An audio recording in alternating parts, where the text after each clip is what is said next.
Hey detectives! Welcome back. We've got another mysterious case to explore. The case of Lauren Stewart. Lauren Stewart was born on January 9, 1973. She has spent most of her life in Michigan. Lauren pursued her passions as a model and actress, attending workshops and interacting with photographers to further her career. Those who know her describe her as charming and easygoing. Lauren is passionate about her acting and modeling work.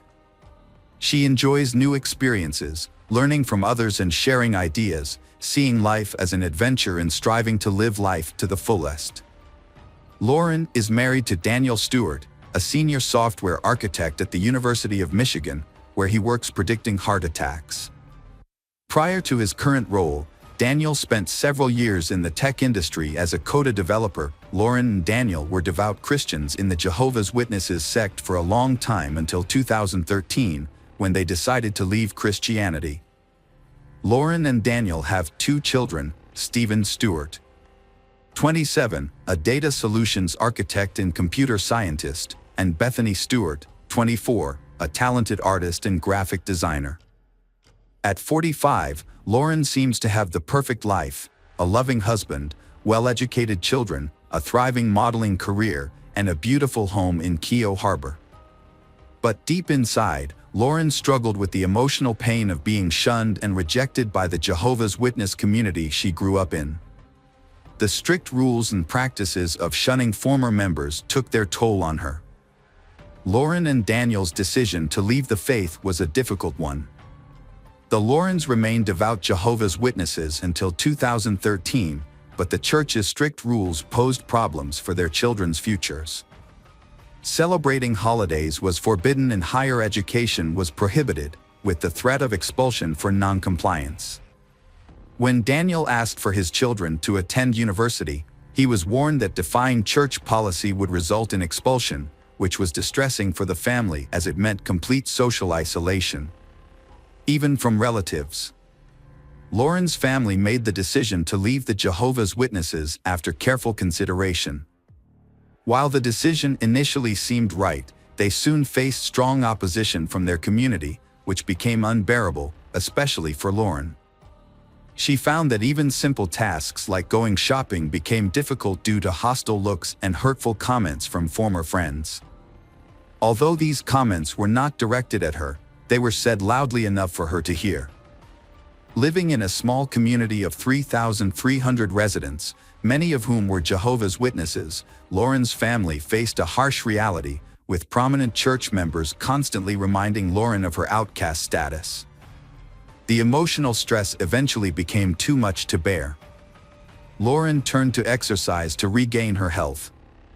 She worked out regularly and made it her routine, which led to a dramatic change. Lauren became a fitness trainer and found success as a model. Despite being rejected by the church, Lauren appeared optimistic and confident to those around her. However, behind her pleasant exterior, Lauren was secretly struggling with chronic depression. She had been battling this condition for some time, and it had gotten worse since being ostracized by the church. As a result, Lauren often hid her true feelings behind a fake smile. Lauren's family was drowning in debt, on the brink of bankruptcy. Overwhelmed by the pressure of her own financial difficulties and emotional pain, Lauren devised a plan to solve all her problems at once. She began researching ways to end her life and videos on how to use a pistol. On February 15, 2018, Lauren left a heartbreaking note on the dining room table, meticulously cleaned the house, and sent messages to loved ones and Daniel's boss. And finally, Lauren flipped through all the family photos on her desk. Lauren texted her husband's boss at 9:24 a.m. saying that her husband Daniel had died in an accident and that she would provide more information later. However, she did not respond to her boss's subsequent messages. At 5:07 p.m. that same day, Lauren texted her cousin, saying that she was taking her family with her so they wouldn't have to suffer. She said that they would sleep until Christ was resurrected and hoped that her cousin would do better than her. Her cousin was frightened by the message and told Lauren not to harm herself or her family. Lauren had been suffering from mental health issues in recent months that her family had not known about. She had a gun and made the tragic decision to use it to kill her loved ones. Lauren's first victim was her husband, Daniel, 47, who was shot in the head while trying to escape from the basement where he was relaxing. Lauren used a pillow as a silencer to muffle the sound of the gunshot. After Daniel was shot, Lauren went upstairs to her daughter Bethany's sleeping room. Lauren shot her at point-blank range, instantly killing Bethany. Next, her son Stephen, who had his own house on the other side of town, Lauren tricked Stephen into coming to her house. When Stephen was busy with the task his mother had assigned him, his back turned, Lauren shot him at close range. The horror did not stop there. Lauren killed the family dog, placing its body in the bathtub. A neighbor heard these gunshots but thought someone was slamming the door. When the house became a cold morgue, Lauren meticulously cleaned it. Then Lauren used the gun to kill herself. Lauren's cousin, who had been trying to contact her, became concerned when she did not respond to their messages. The cousin decided to visit Lauren's home the following morning, February 16th, with a friend. When no one answered the door, they contacted the police. Upon arriving at the house, the police found the kitchen to be tidy and well organized, with a stocked refrigerator and handwritten labels on various items. A calendar was also hanging on the refrigerator. However, police discovered the family dog dead in the bathtub. This made police more cautious, initially fearing the possibility of an active shooter. As they continued to search the house, they found Daniel Stewart on the floor, shot while sitting on a chair in another room. In a bedroom, the police discovered Bethany's lifeless body, shot while she was asleep. A pillow had been used to muffle the sound of the gunshot, and the pillowcase showed signs of the shooting. The police also found Daniel Stewart's body on the basement floor in front of a couch, with his right hand still in his jeans pocket. Elsewhere in the house, Lauren was found at the foot of the stairs, with a pistol next to her and a gunshot wound between her eyes. 2 notes were discovered on the dining room table, one addressed to the medical examiner, the other a suicide note revealing Lauren's inner struggles.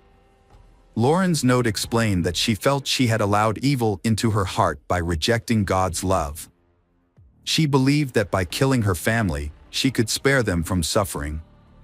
Through interviews with relatives, friends, and neighbors, it became clear that the couple had become reclusive after leaving the Jehovah's Witness church.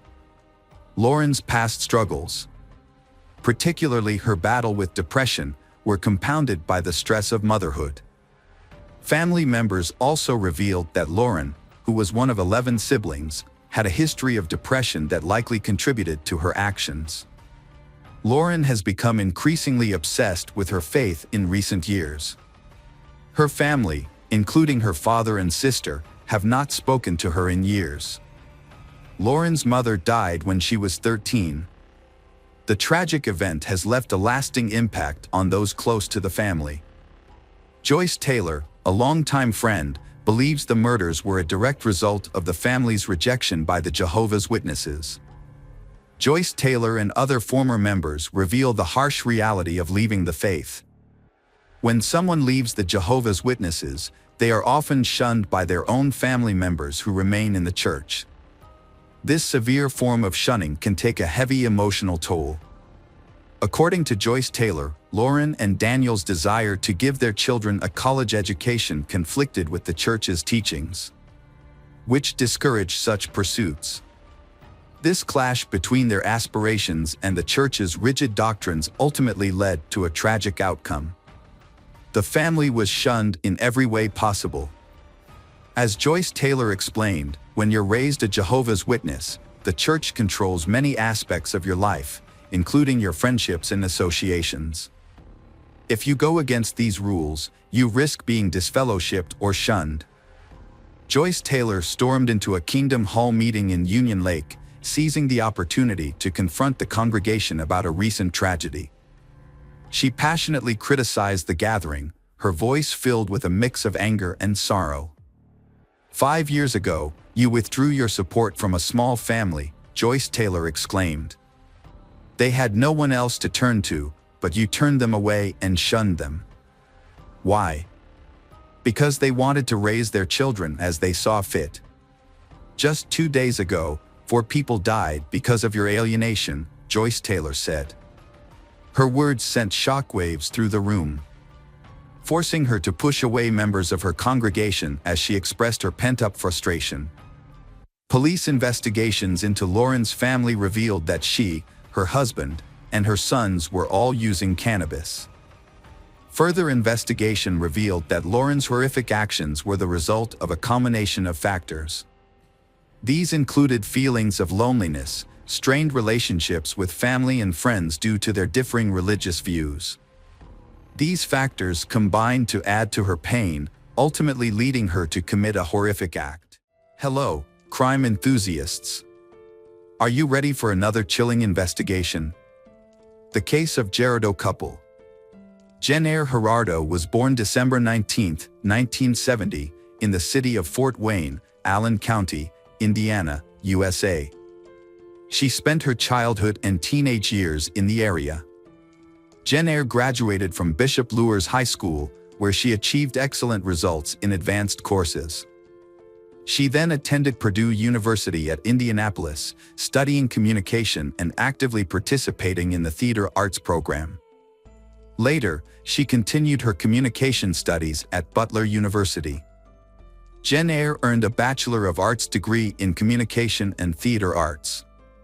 Throughout her career, she worked in marketing for various Indiana companies, including roles in Carmel and Indianapolis. Notably, she served as marketing manager at Cercier Instrumentation for several years. In the summer of 1986, Jennair met Mark Gerardo in Fort Wayne, Indiana. At the time, they were both teenagers, and Jennair was working at a local Taco Bell. Mark was immediately drawn to her, captivated by her striking blue eyes and bright smile. Mark was initially unable to express his feelings to Jennair. The romance between Mark and Jennair only really began when they met again by chance after 4 years, at a nearby shopping mall where Jennair was working. He began visiting her frequently, and one day, she encouraged him to make a move, asking him directly when he would take her out. Jennair's confidence and willingness to speak her mind drew Mark to her. He described her demeanor as the opposite of his own, admiring her boldness. Melissa Murphy, a childhood friend of Jennair's, recalled how excited Jennair was when she first met Mark, saying Jennair was convinced he was the one and would do anything for him. Mark and Jennair got married on October 23, 1993, when Mark was 25 and Jennair was 23. Their relationship, which began in adolescence, continued to flourish into adulthood. Mark reflected on their happiness together, saying he couldn't imagine spending his life with anyone else. However, like any couple, Mark and Jennair faced challenges in their marriage and had to navigate the low points together. Mark said the arguments between him and his wife were very tense, and Jennair always won because she wanted to be the one to make the final decision. Mark's high school friend, Mike Hartman, shared that although he wasn't privy to all the details of their relationship, he knew they had fierce disagreements. Despite their strong marriage, the 2008 financial crisis significantly impacted them. Mark later mentioned that it changed everything, and money became a major source of stress and arguments. In November 2011, they relocated to Greenville, South Carolina, where they found new marketing jobs. Exploring the state's beautiful landscapes brought them closer together, and their marriage experienced a renewal. However, their renewed life came to a halt in 2017. Jennair lost her job, leaving her struggling to find a new one, and she was no longer the strong, confident woman she once was. Around this time, the couple felt it was time for a change and a fresh start. They decided to move to Delaware, and Mark began looking for a job right away. He came across a job posting at the University of Delaware for a creative director in the marketing department, a role that would come with supervisory responsibilities. Mark emailed his application and quickly received a response from a woman 15 years his junior, who would be his supervisor if he got the job. She invited him for an interview. Initially, Mark was nervous about working under someone 15 years younger than him, but his worries soon disappeared after meeting Meredith Chapman. This was their first encounter. At the time, Meredith was 33 years old and originally from Pennsylvania. She had graduated from the University of Delaware with a bachelor's in communication and a master's in education. She was married to Luke, a former New York City councilman, and they lived in Fairfield Crest, Delaware, with their dog Indy. The couple had married in 2009. During his interview, Mark was immediately drawn to Meredith's beauty and intelligence. He recalled thinking, "I have to work for this person," within 5 minutes of sitting across from her. He found her articulate, energetic, and passionate about her job, and was impressed by her accomplishments at such a young age. Meredith seemed impressed by Mark, as she immediately offered him the job. Mark gratefully accepted the offer and moved to Wilmington, Delaware in November 2017. His wife, Jen Eyre, stayed behind in South Carolina to lease out their home. Mark was excited about the new opportunity and the chance to advance his career. Unbeknownst to him, this marked the start of the demise of his marriage to Jen Eyre. Mark spent 45 days living alone in Delaware, getting to know Meredith better. They discovered they had a lot in common, and she invited him out for a drink one evening. Mark found it easy to talk to Meredith and opened up to her about his marriage to Jen Eyre, sharing some of his personal struggles. He also told her about the loss of his parents and brother.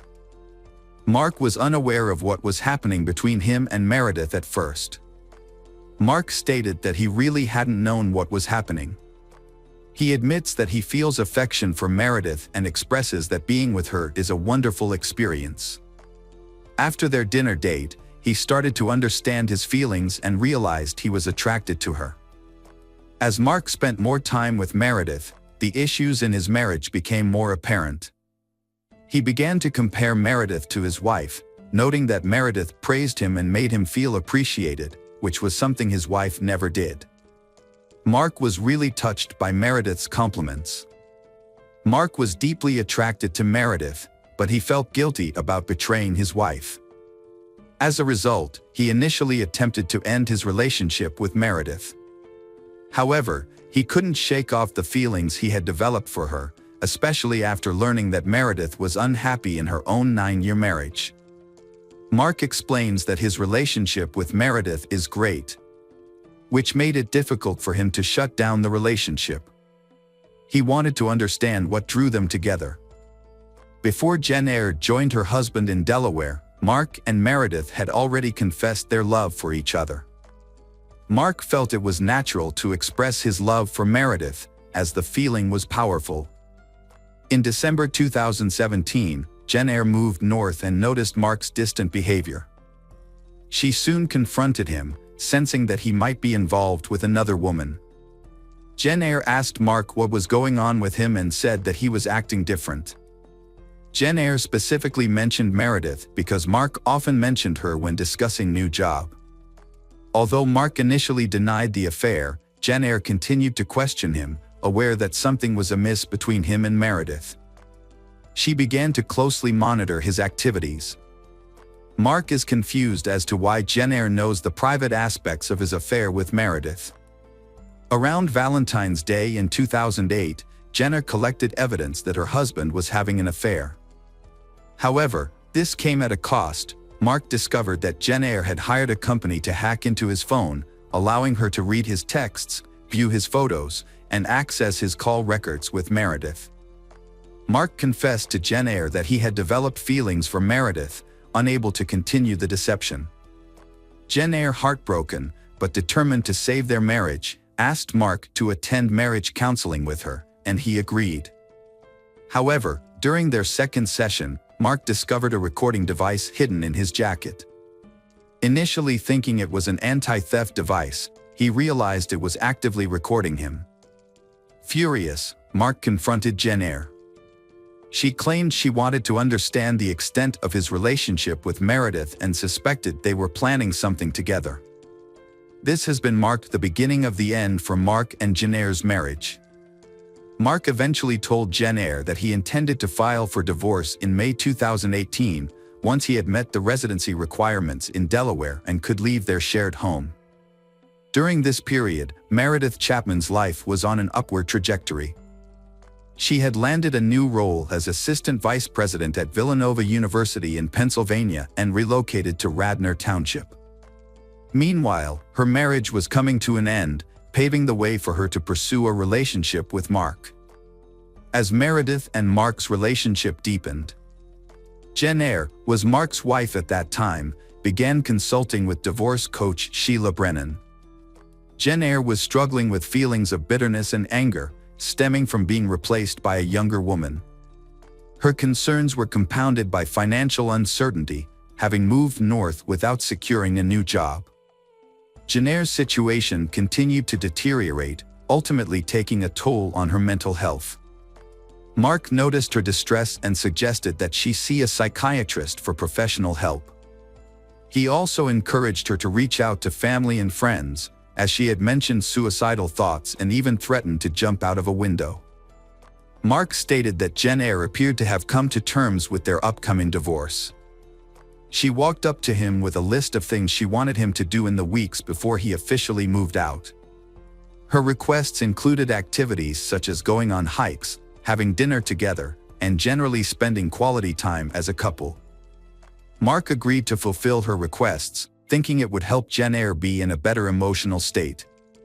During this time, Jen Eyre appeared to be acting normally, although she would occasionally become emotional and break down in tears.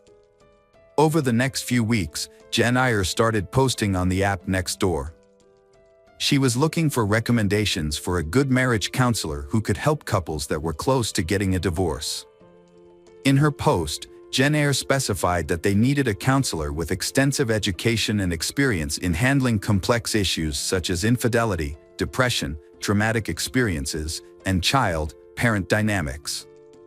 However, unbeknownst to Mark, Jen Eyre had secretly been planning her revenge. On the night of April 23, 2018, Mark and his wife Jen Eyre were scheduled to meet at a restaurant to discuss their divorce agreement.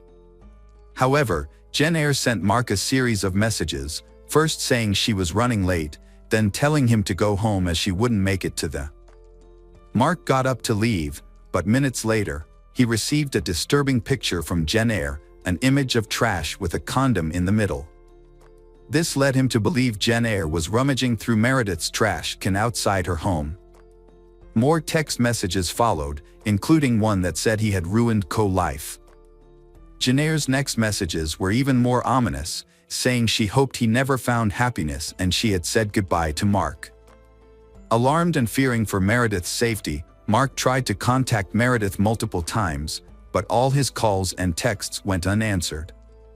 Worried about a confrontation between Jen Eyre and Meredith, Mark rushed to Meredith's house. What he found was far more horrific than he had anticipated. Upon arrival, he discovered Meredith lying face down on her kitchen floor. Around her head was a pool of blood. Nearby, he also found Jen Eyre's lifeless body on the floor. Mark shouted in shock and ran to Meredith. He said, "Baby, oh baby, what have you done?" Meredith had excitedly posted on her Instagram about her new job at Villanova less than 2 hours before she died, expressing her excitement. According to Meredith's 5:42 p.m. post, after just 1 week on the job, she's already earned the love of fans at NOA Nation.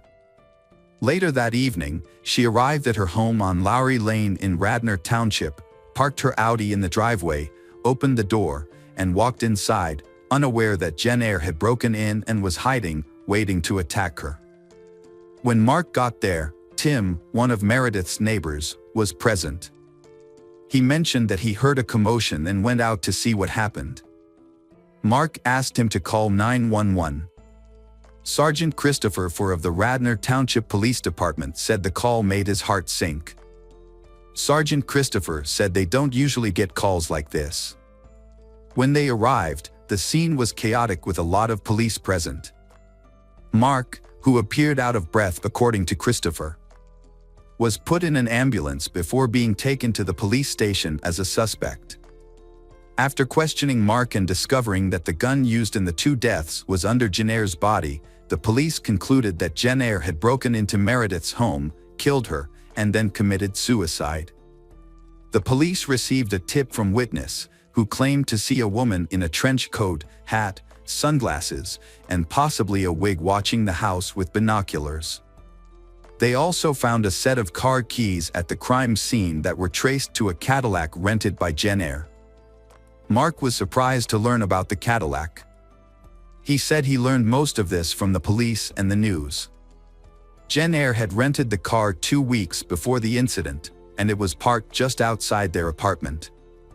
Mark continued his investigation by examining his wife's bank statements, phone records, and computer backups, discovering that she was leading a double life. After Mark confessed to his affair shortly after Valentine's Day, he found out that Jennair had opened a secret bank account and credit cards. She used these cards to buy audio surveillance equipment, a lock-picking kit, computer hacking software, and DNA testing kits for his clothes. Mark also revealed that she purchased advanced GPS tracking devices and attached them to both his and Meredith's cars. Mark stated that he had found over 400 images of private conversations between Meredith and him from text and Snapchat, and that Jennair would access his phone in the middle of the night. On March 20, 2018, 5 weeks before committing the murder, Jennair bought the gun she used in the murder and suicide. Her credit card statements showed that she practiced shooting the gun 3 times at a firing range. Mark claimed that Jennair had secretly placed several recording devices in his clothes. He discovered files containing hundreds of hours of audio recordings his wife had not only recorded but also transcribed into notebooks. According to Mark, Jennair had taken all his jackets and embedded multiple devices, constantly switching them in and out. Every day, she would remove a device, download the recorded content, and then sew it back into his jacket, repeating this process for weeks. It was revealed that on the night Jennair killed Meredith and herself, she emailed a letter to her family, chillingly explaining her motive. She had begun the letter weeks prior, dating her entries, and described how it was an act of revenge for what he had done to her, saying, "That's as simple as it gets." Dr. Robbie Ludwig, a psychotherapist who studied marriage-related homicides and Red Letter, suggested that Jennair may have been driven to kill Meredith and herself because she could not bear losing Mark. Dr. Robin commented that, in his opinion, there was something about listening to the recordings that made Jennair angry and upset. Dr. Robin went on to say that Jennair found the strength to act because she believed that her suspicions about her husband's character were correct. However, when she became suicidal and lost hope in life, she became more dangerous. It seemed that she had arranged everything to make her husband suffer. In a TV interview with Dr. Ozark, Mark shared a shocking revelation. Jennair had written a 15-page letter, confessing that if he had walked in on the crime scene, she would have killed him as well. He acknowledged that he had hurt Jennair, and his greatest regret was making her feel trapped and without options. He deeply wished he could travel back in time and erase the hurt he had caused. He confessed that his love for Jennair had remained strong and never disappeared. Mark explained that he drove by Meredith's house multiple times as a way to cope with his emotions and come to terms with what had happened, helping him to process his feelings and move on. Hello friends, welcome to our channel. Today we're going to take a look at another horrible case with you. The case of Carmen Thomas. Carmen Thomas was born on October 30th, 1987, in South Africa. Her life took a drastic turn when her father passed away when she was just 10 years old. Overwhelmed by grief, her family moved to live with relatives in Whitby, United Kingdom. However, the move did not bring the peace they had hoped for. and they eventually returned to South Africa. When Carmen turned 18, she decided to leave behind with her relatives and later relocated to London to pursue her education. She earned a master's degree in marketing and quickly became known for her charismatic and outgoing personality. Carmen formed strong bonds with many people and became a loyal friend and companion. However, living in a big city like London came with its expenses, and Carmen had to work hard to maintain a decent standard of living. By day, she worked as a marketer in a store, and by night, she worked part-time at a gentleman's club. Although her career choices may have raised eyebrows, Carmen was a woman of principle and never compromised her values. She conducted herself with dignity and earned the respect of her clients. It was during her time at the club that she met Brad Callahan, a charming and flamboyant man. Brad was born in April 1978 in New Zealand to parents who separated when he was just 9 years old. He stayed with his mother and later moved to Australia. Brad graduated from university in 2001 with a degree in construction engineering.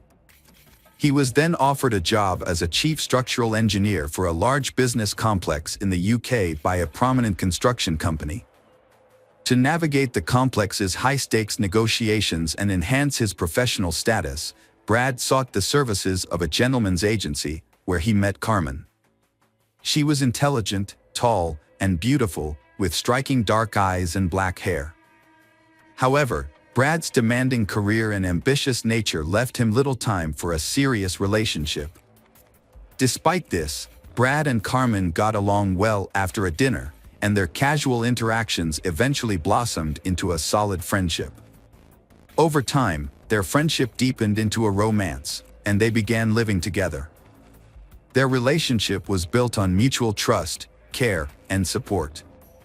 When Carmen got pregnant, Brad decided it would be better to go back to New Zealand, a country with cleaner air and a more laid-back lifestyle. In March 2005, they returned to Auckland. After the birth of their son Jack, they experienced immense happiness.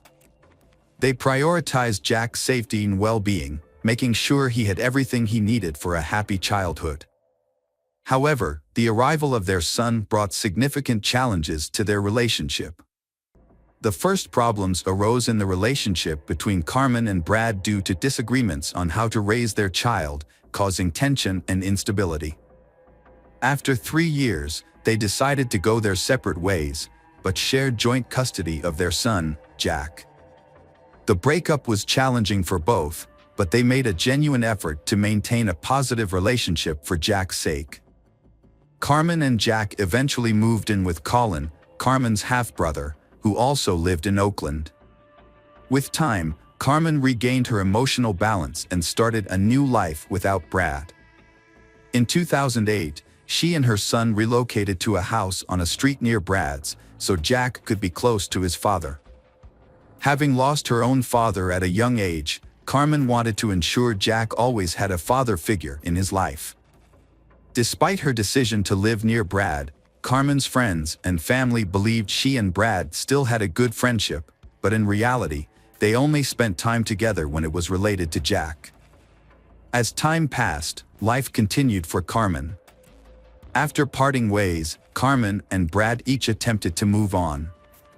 Brad resumed his career as a construction engineer and, in May 2009, began a new relationship, which ultimately led to an engagement.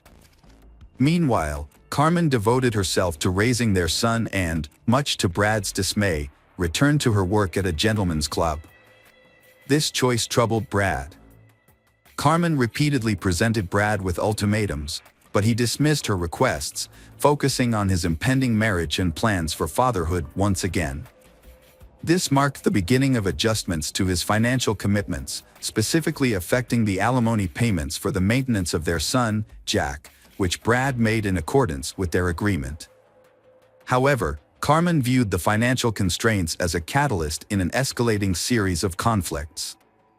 Tensions escalated until March 19, 2010, when a domestic violence incident occurred. Police responded to a neighbor's call about a dispute and mediated the situation. As a result, Carmen received a formal warning from law enforcement. On June 29, 2010, Brad visited Carmen's house to discuss a new school for Jack and to sign a written agreement for child support. However, Carmen was unhappy with the document and asked Brad to leave, yelling that Jack was not his son as he departed. 2 weeks later, Brad tried to contact Carmen again, but she did not respond. On July 13, 2010, Brad reported Carmen missing to the police, who began searching for her. Through video footage and interviews with neighbors, investigators were able to reconstruct a timeline of events leading up to Carmen's disappearance. They discovered that on June 29, a surveillance camera at a nearby supermarket had captured footage of Carmen, providing a potential lead in the search. During their investigation of the rented house where Carmen and Jack lived, police noticed that there was no outdoor garbage can. Inside the house, they found bloodstains on the front door, washing machine, sink, and shower. To confirm the presence of blood, forensic scientists used luminol, a substance that reacts with the iron in hemoglobin. The test revealed multiple patterns of blood on the bathroom door and floor. The landlord reported that on June 29, she heard loud screaming, followed by prolonged crying and moaning. When she knocked on Carmen's door, no one answered. She looked out the window and saw a street trash can and an overturned drying rack, which caught her attention. She called her husband, but before he arrived, Brad walked out of the house, carrying soiled clothes. He told the landlord that Carmen had become ill after a medical procedure and had vomited blood. However, the landlord noticed that Brad appeared to have just taken a shower. She had no reason to doubt his story, so she didn't call the police. The search for Carmen continued, and her cell phone activity caught the police's attention. Although messages were being sent from her phone regularly, the tone and language used were unusual and didn't match her previous communication style. The outgoing messages and calls continued until July 10. During further investigation, Carmen's car was found, and in the back seat, they discovered her luggage, clothes, and other personal belongings. The police investigation into Carmen's disappearance began with the examination of her seized suitcase, which revealed traces of blood and a note indicating she owed money to her employer. An envelope with Misty's name and $270 was also found in the glove compartment. Inspector Mark Benefield suspected foul play after finding blood in the car and launched a search for Carmen's body in the countryside southeast of Auckland, but it was inconclusive. As the investigation continued, police analyzed Carmen's and Brad's phones, discovering they had been in close proximity to each other during the search. However, Carmen's phone was not connected to a cell tower in Hamilton. A crucial piece of evidence was a missing trash can, which had disappeared from its usual spot near the house on the day Carmen vanished. A neighbor reported seeing the can being taken away through her window. Police suspected the trash can might have been used to dispose of evidence. When EE examined Brad's phone records and bank card details, then they found that on June 30th, Brad had purchased a meat cleaver, a large plastic container, and several garbage bags, which raised suspicions. By studying Brad's daily routine, police identified some unusual events, including a day when he arrived early at the construction site and walked alone around the property for an extended period. While it was not unusual for a supervisor to be on site early, the police found it noteworthy. After gathering evidence, including Carmen's cell phone and suspicious purchases, they began to suspect Brad of murder. They believed Brad had killed his former lover, Carmen Thomas, by hitting her multiple times in the head and then carefully hiding her body. On September 21st, Brad was arrested and charged with Carmen's murder and attempting to obstruct justice. Brad's second son was born while he was in custody, causing him to become emotional and resentful. 9 days after his arrest, Brad broke down and revealed to investigators the location of Carmen's body. It turned out that Brad had attempted to create an alibi by making it seem like Carmen had left for Hamilton and never returned. However, under questioning, He eventually detailed the events of the day Carmen was killed, revealing that his plan had not been as perfect as he thought. Brad admitted that Carmen and Brad had a heated argument, which ended with Carmen telling Brad that Jack was not his son. In a fit of rage, Carmen kicked Brad out of the house. However, he returned 5 minutes later, grabbed a baseball bat, and brutally attacked Carmen, striking her in the head with such force that she fell unconscious, bleeding profusely. Despite realizing the gravity of his actions, Brad continued to assault Carmen, throwing several punches. Memories of happier times flashed before his eyes, but his anger and resentment consumed him. Brad knew his life would never be the same after this moment, and he could never undo the damage. Nevertheless, he felt a twisted sense of satisfaction, believing that he had solved his problem and ensured that Jack was now his alone. Brad regained his composure, took a shower, and quietly left Carmen's house. In the following days, he devised a plan to dispose of Carmen's body and cover up the crime. He met his friend outside a supermarket and asked him to buy black garbage bags, kerosene, and cleaning products, hoping to avoid raising suspicion. Brad then returned to the apartment, meticulously cleaned up the bloodstains, wrapped Carmen's body in a bag, and disposed of it in a trash can. After killing Carmen, Brad dismembered her body into 8 pieces to make it easier to dispose of. He cut off her legs at the hip joints and then cut each leg in half at the knee. He also severed her arms and head from her torso. A few days later, on July 3rd, Brad met a friend at a boat ramp in Oahu Bay, near downtown Oakland.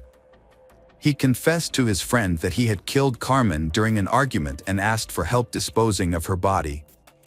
However, his friend refused to provide a boat to dump the remains into the sea.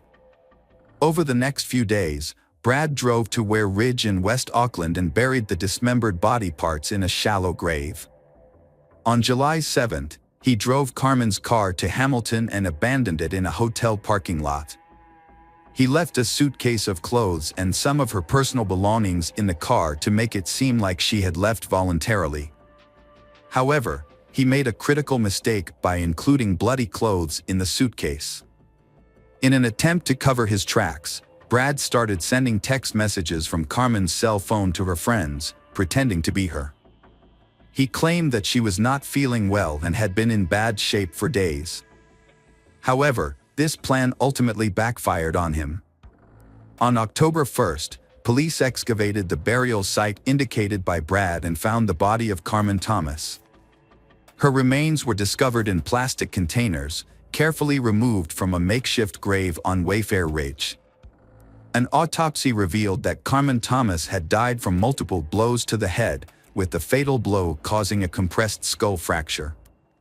After multiple forensic examinations, Carmen's body was released to her family on October 13th. Tragically, her young son Jack, who had been waiting and hoping to see his mother again, was only able to hug and kiss her white casket.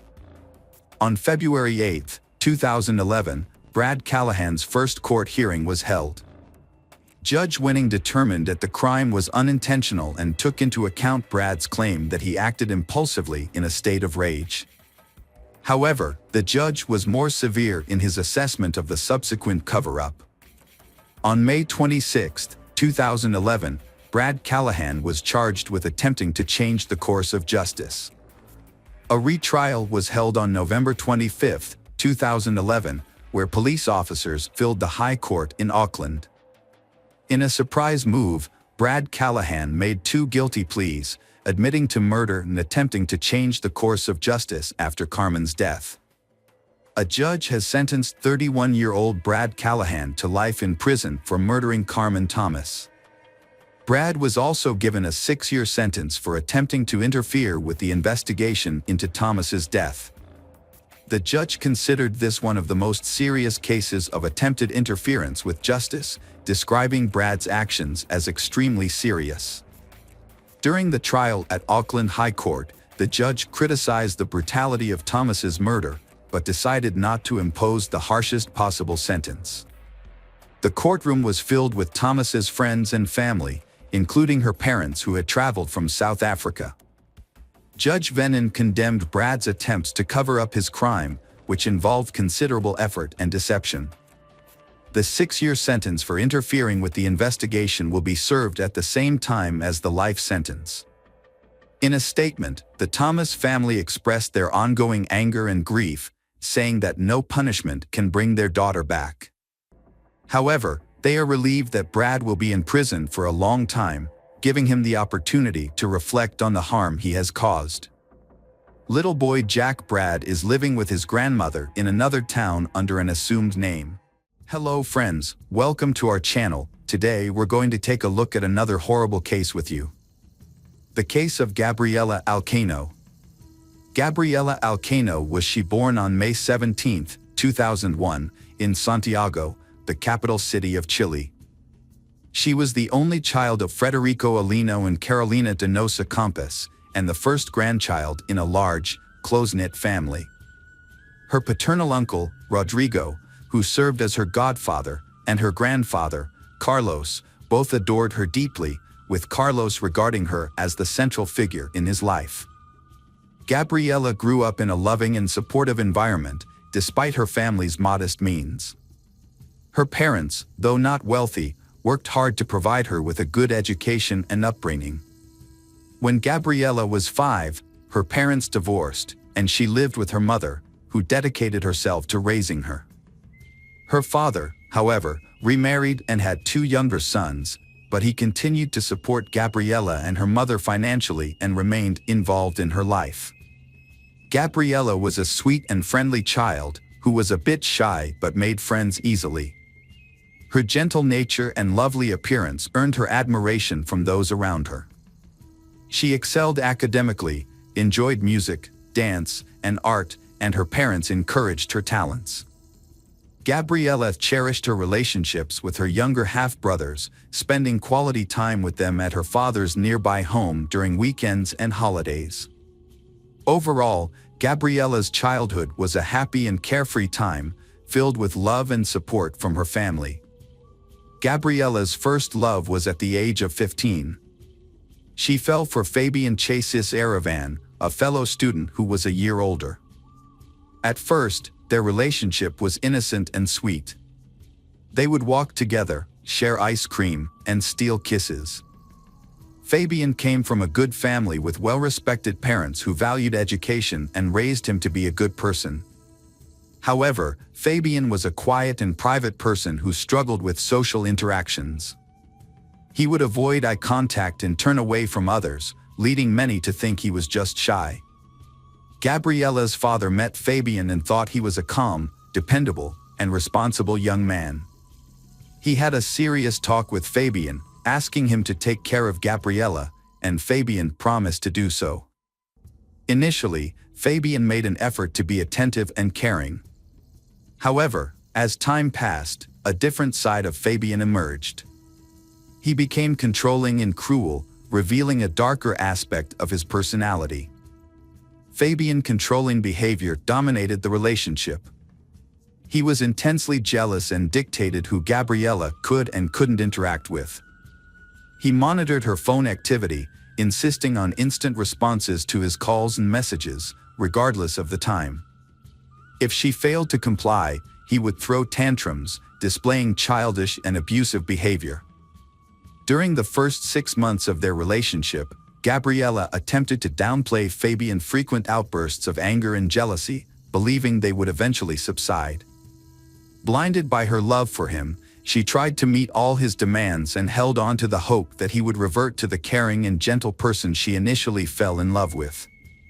Fabian's behavior became increasingly irritable, volatile, and aggressive. He emotionally drained Gabriela, progressing from verbal abuse to physical mistreatment. He would slap her, pull her hair, or grab her hands, often leaving no visible marks. However, bruises would occasionally appear on her wrists and shoulders, evidence of Fabian's rough handling. Gabriela tried to hide her situation, but her loved ones noticed her depressed state and frequent tears. She was no longer her usual cheerful and outgoing self, instead withdrawing from friends and avoiding contact with people Fabian had forbidden her from seeing. Gabriella repeatedly tried to end her relationship with Fabian, but he would not let her go. Despite her efforts to break free, he would pressure her into getting back together. This cycle of breaking up and reuniting continued for over a year, marked by Fabian's stalking, threats, and harassment. In 2017, Fabian got into trouble for physically attacking a classmate outside of school. Although the details of the incident were unclear, he was accused of mistreatment and assault, which could have led to jail time. However, the case was settled out of court, and Fabian was expelled from school. He was forced to complete his education through homeschooling. When Gabriella finally decided to end the relationship for good, Fabian became angry and desperate.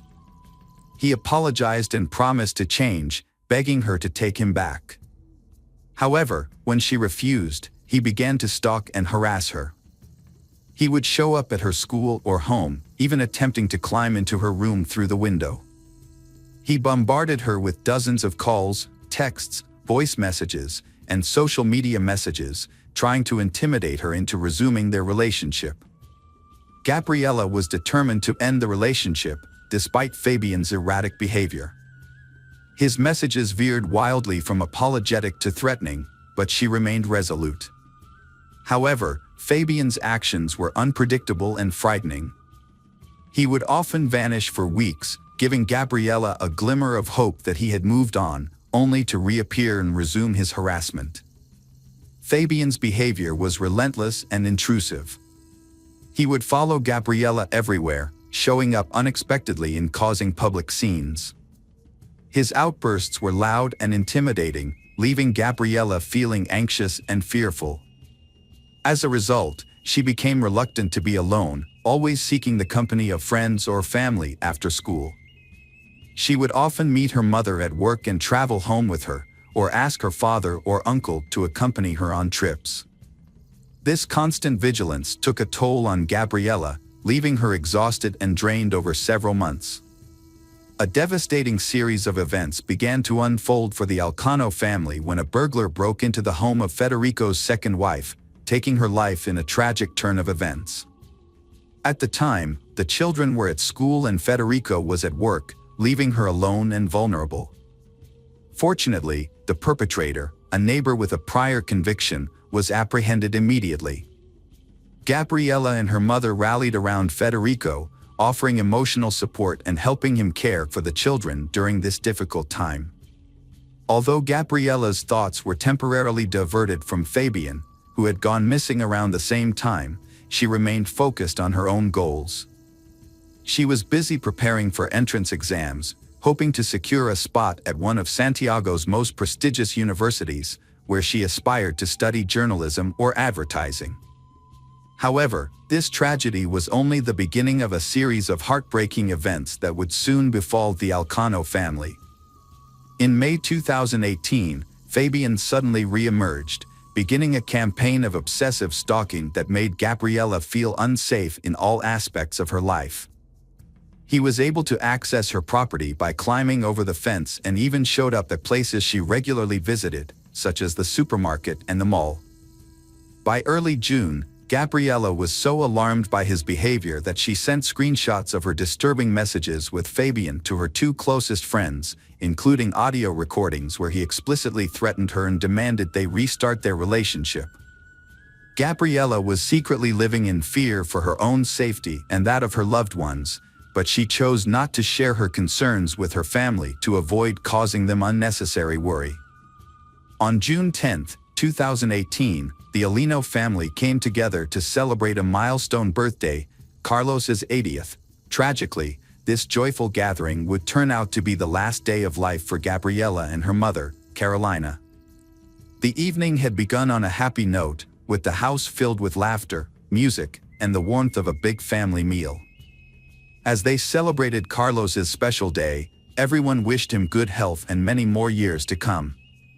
Gabriella played with her younger brothers and her uncle Rodrigo's children, but despite the festive atmosphere, she seemed somewhat preoccupied and distant. Her uncle noticed her unease and decided to approach her, asking if everything was okay and if something was troubling her. Gabriella gave a sad smile and shrugged, but didn't explain why she was nervous. Her uncle chose not to pry, thinking she would open up when she was ready. However, he later regretted not pressing her for more information. After the party, Federico drove his ex-wife and daughter home. He kissed Gabriella on the forehead, told her he loved her, and reassured her that she could always count on him for support. He then returned home with his younger children.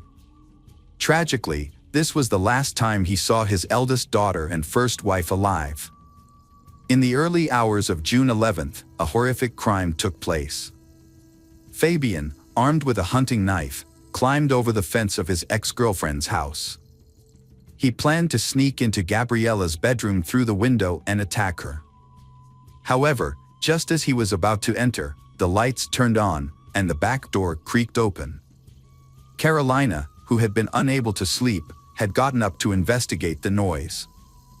Fabian pounced on her, pushing her back inside, and began stabbing her repeatedly. Fabian brutally stabbed his Carolina 36 times, with most of the wounds inflicted on her chest, neck, and head. This attack was fatal and left her with no chance of survival. Carolina only managed to scream a couple of times before falling silent. The noise from the attack woke up Gabriella, who rushed downstairs to see what was happening. As she went down, she saw Fabian, covered in blood and clearly enraged. He caught hold of her and dragged her down. Gabriella was desperately trying to call the emergency services with her phone, but she couldn't make the call. In a horrific act, Fabian attacked Carolina and stabbed her once in the chest, piercing her heart and instantly killing her. He then moved her body to the kitchen. After the murder, Fabian tried to cover his tracks by wiping away his fingerprints and cleaning the bloody footprints. He also washed himself and the knife in the bathroom. After cleaning up, Fabian left the house quietly around 5:30 a.m. without being noticed by the neighbors. Following the event, Federico appeared unaffected. However, concerns grew when Carolina, typically a reliable and communicative colleague, missed work for 2 consecutive days without answering her phone. Her employer contacted Federico, asking him to find out what had happened to Carolina. When questioned, Federico was surprised and claimed to have called Carolina, but she was unreachable, as was Gabriella, whose phone was off. Next, Federico phoned his brother, Rodrigo, but Rodrigo stated that he had neither seen nor heard from the missing individuals since their friend's birthday.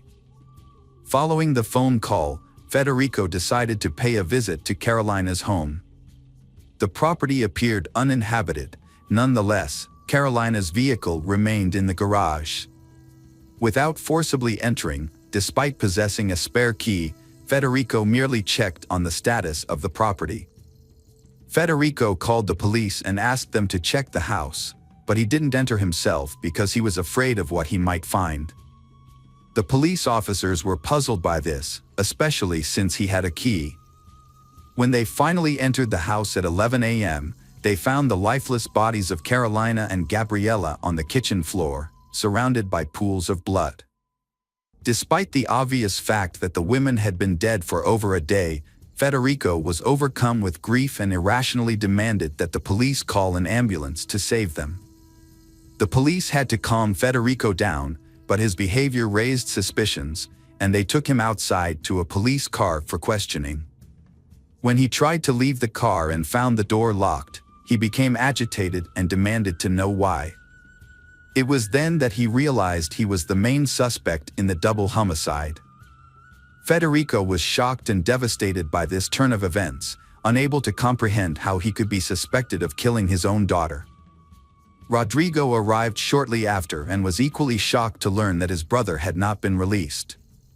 He was also struggling to come to terms with the investigation revealed that Gabriella's friends reported that she was being stalked by her ex-boyfriend, Fabian. Screenshots of his threatening messages and voice recordings, which included a disturbing phrase, "It's easier to take her life than to let her go," were also obtained. This came as a shock to Federico, Gabriella's father, who recalled that Fabian seemed pleasant when they first met, despite his daughter's failed attempts to break up with him. The contrast between the heinous crime and the normalcy of Fabian's daily life, where he spent time with family and friends and posted light-hearted photos on social media, made his crime all the more inconceivable. After being taken into custody, Fabian responded to allegations with pretended astonishment and anguish, falsely claiming his innocence and feigning affection for Gabriella. Fabian had gotten rid of the object used to commit the murder and thrown away some clothes with blood on them. However, there were still small drops of blood on his shoes, and footprints matching his shoes were found at the scene of the crime. Additionally, 4 of Gabriella's classmates said they heard Fabian threaten her, saying it would be easier to kill her than let her go. Because of the evidence and what the witnesses said, Fabian admitted to the crime, but tried to make himself look like a lover who was deeply hurt.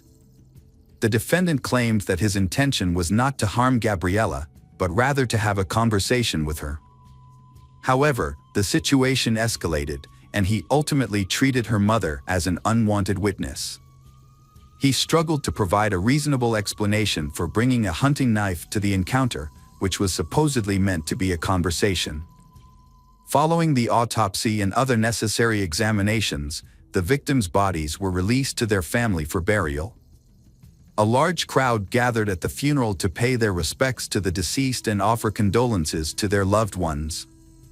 Gabriella was laid to rest in a white dress she had always wanted to wear but never had the chance to. Coralina was buried in a closed casket due to the severe mutilation of her face. Fabian's family hired a skilled lawyer who developed a strong defense strategy, aiming to secure a minimal sentence for his client. During the initial court hearings, the lawyer highlighted Fabian's young age and clean record, pointing out that the attack on his classmate had been resolved outside of court. However, the victim's family pushed for a more severe charge of femicide, which was rejected by the prosecution due to the specific requirements of Chile's law. Since Fabian and the victim were not in a romantic relationship at the time of the crime, the case did not meet the criteria for femicide. The lawyer also argued that Fabian had acted on impulse and was in a state of distress when he committed the crime. As a result, Fabian faced a potential 15-year sentence for the double homicide and assault charges. The victim's family, understandably, demanded the maximum punishment for Fabian. After the initial hearings, the judge gave both the prosecution and defense 6 months to gather evidence. Fabian's lawyer requested his release pending trial, but the judge denied this request, keeping Fabian in custody. Gabriella's father was furious. He lost 2 loved ones to violent deaths. Now, the person responsible for the murders of his ex-wife and daughter might receive a lenient sentence. The defense lawyer tried to blame the victims, and the authorities seemed willing to accept this excuse. In response, Gabriella's father and uncle, along with women's rights groups, proposed Gabriella's Law. This law would broaden the definition of femicide to include intimate partner violence, regardless of whether they was married or cohabiting. The National Office for Women and Gender Equality soon joined the cause, actively pushing for the law. Although the bill faced opposition due to concerns that it could lead to new charges and stricter penalties for perpetrators already in prison, feminist groups nationwide rallied behind the Alino family. They organized marches and demonstrations in support of Gabriella's Law. In August 2019, a year and 3 months after the tragic murders, significant changes were made to Chile's femicide law. Known as Gabriella's Law, these amendments aimed to strengthen the country's response to violence against women. The law now defines femicide as any act of violence, injury, or murder committed against a woman due to hatred based on her gender, regardless of the relationship between the victim and the perpetrator. Additionally, the law considers it an aggravating circumstance if the victim is a minor or has health issues. In April 2022, Fabian Ceres went on trial for attacking his ex-girlfriend and her mother 4 years earlier. Thanks to Gabriella's law, the defense had limited options. Fabian was charged with femicide under aggravating circumstances because one of the victims was a minor, as well as with double homicide and assault.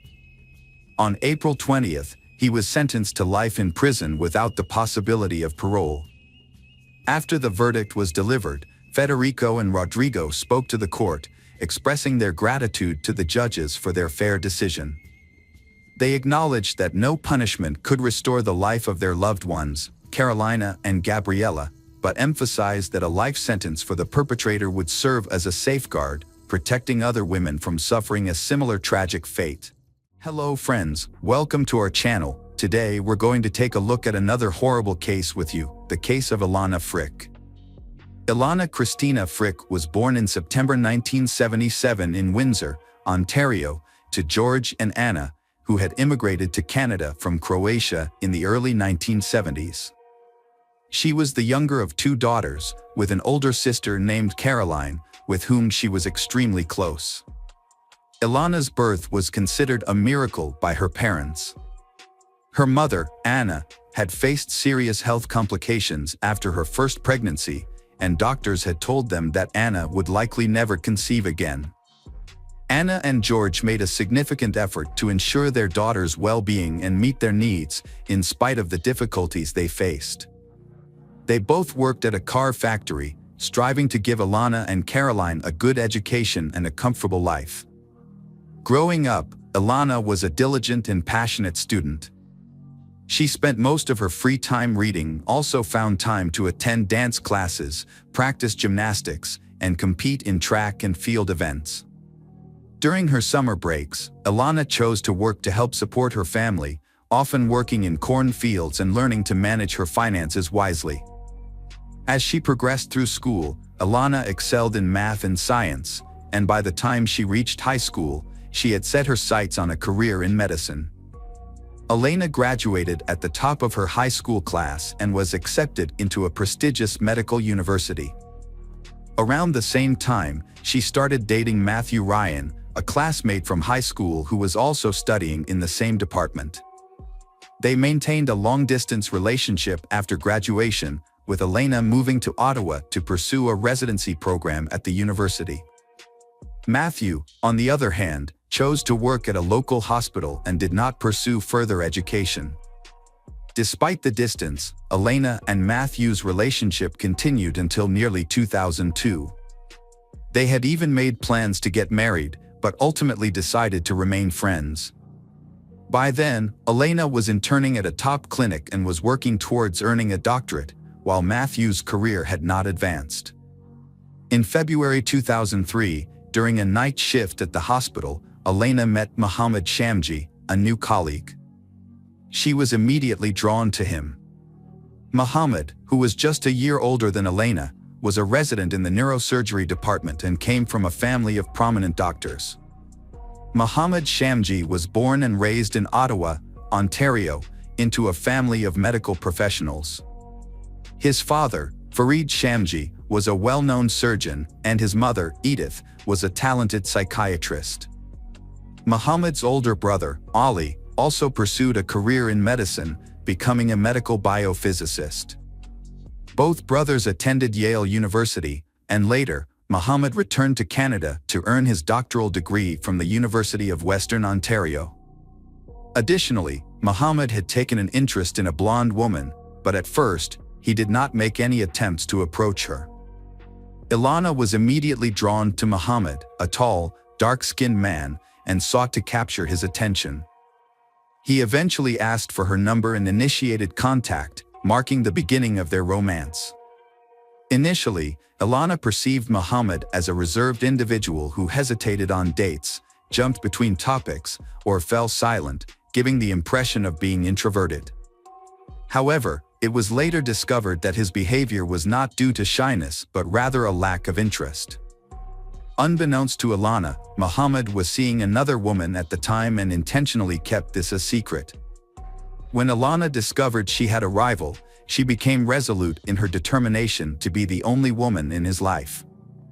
The first year of their relationship was tumultuous, with they breaking up on 3 separate occasions, rekindling. This was largely due to Ilana's persistence in pursuing the relationship. Despite her parents' awareness of the issues and their encouragement to leave Muhammad, Ilana remained resolute, convinced that she had found her soulmate.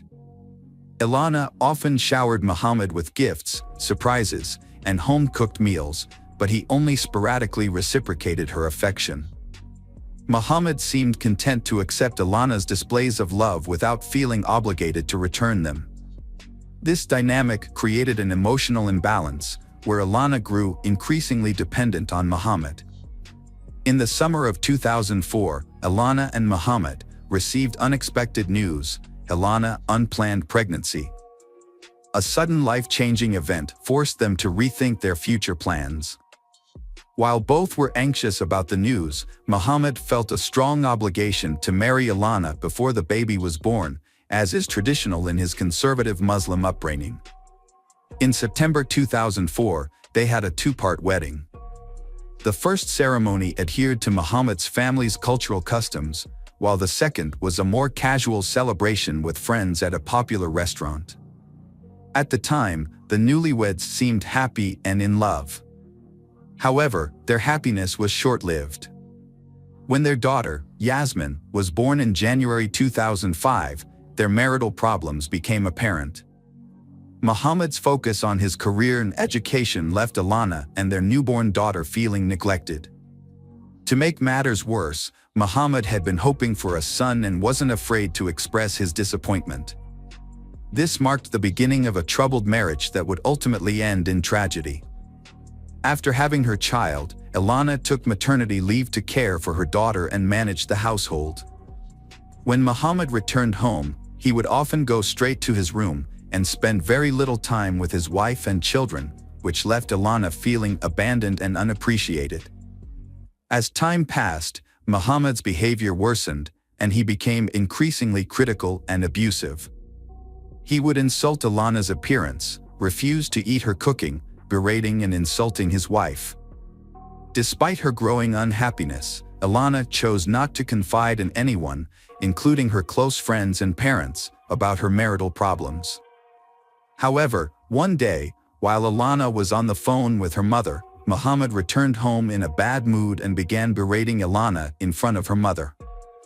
Ilana's mother tried to defend her, but Muhammad shifted the blame onto Ilana, claiming she was responsible for their troubled marriage. Ilana's mother advised her to end the relationship with Muhammad and file for divorce, but Ilana declined, hoping that she could still salvage the marriage.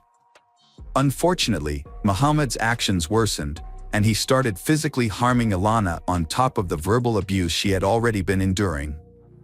The situation reached a boiling point in the summer of 2005 when Muhammad punched Ilana in the face, breaking her nose. Fearing for her safety and that of her child, Ilana fled to friends and reported the incident to the police, finally deciding to end the marriage and leave Muhammad for good. Muhammad surprisingly begged his wife, Ilana, to come back, vowing to never physically abuse her again or even raise his voice. He promised that their family life would be perfect, and he would control his temper. However, Muhammad's sudden change of heart was motivated by self-interest. As a young neurosurgeon, he was about to start at Duke University, working towards his doctorate, and a criminal conviction would ruin his promising medical career. Muhammad's primary concern was his own future, but he successfully convinced Ilana to drop the charges against him.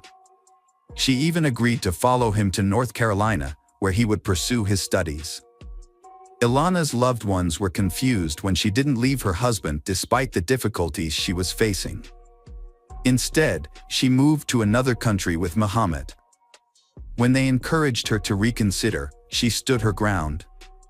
When the family settled in the US, life appeared more tranquil for a time. Muhammad earned a highly competitive spot in an elite engineering program. Meanwhile, Ilana joined Duke University on a full tuition scholarship. Their relationship grew stronger and became more confident in their decision to have more children. After the arrival of their daughter Fiza, they welcomed another child. Unlike their son's relatively smooth birth, Fiza's delivery was more challenging. The new addition to the family brought immense joy, and they felt grateful for their family growing closer. What secrets lay hidden behind the perfect facade of this family? In the late summer of 2009, Ilana and her husband, along with their children, returned to Ottawa, Canada, and settled back into their home. Ilana, however, soon ended her maternity leave and secured a job as a family doctor at a renowned hospital, quickly building a solid reputation.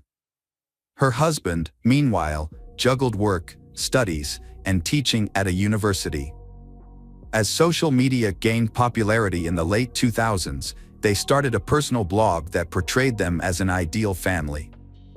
They shared photos of their vacations, accomplishments in science, and luxury lifestyle, complete with a lavish home.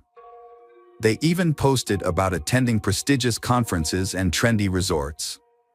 To outsiders, they seemed like a happy, successful, wealthy, and deeply in love couple with no problems. However, this perfect image hid a dark reality. Behind closed doors, Muhammad continued to exert strict control over Ilana. He monitored her interactions, dictated what she wore, and even checked her email and social media accounts.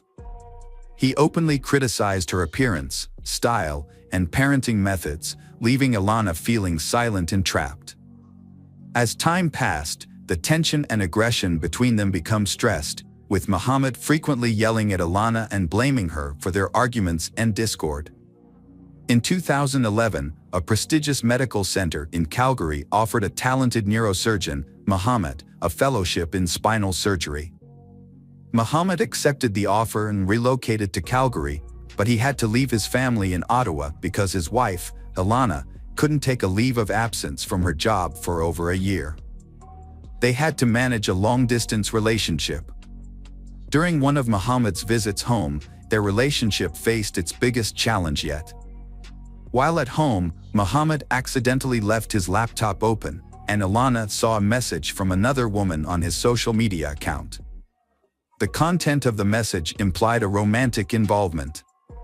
When Ilana confronted Muhammad, he confessed to having an affair, which was a devastating blow to Ilana. Ilana's family believed that this was the final straw, and they were convinced that she wouldn't forgive Muhammad again. However, Ilana decided to give their marriage another chance. Muhammad promised to end the affair, and they decided to start fresh in Toronto, where Muhammad had secured a high-paying job. Despite this fresh start, their marital issues persisted. After their move to Toronto, Muhammad expressed his desire to have a son, and Ilana agreed to try again, hoping that a new child would bring stability to their family. In October 2013, they had a son named Marius, a long-awaited addition to their family. Despite the new baby, his behavior towards his wife remained unchanged. Over the next few years, he devoted himself to his medical career, becoming a skilled and respected neurosurgeon known for his ability to tackle complex cases that other doctors avoided. Meanwhile, the wife also advanced in her career, becoming a representative for the Ontario Medical Association. However, the tension between them began to escalate, and his behavior towards his wife became increasingly aggressive. He went beyond verbal abuse, resorting to physical violence against her. During a family ski trip, the wife suffered a deep cut on her arm that required stitches, as well as other injuries.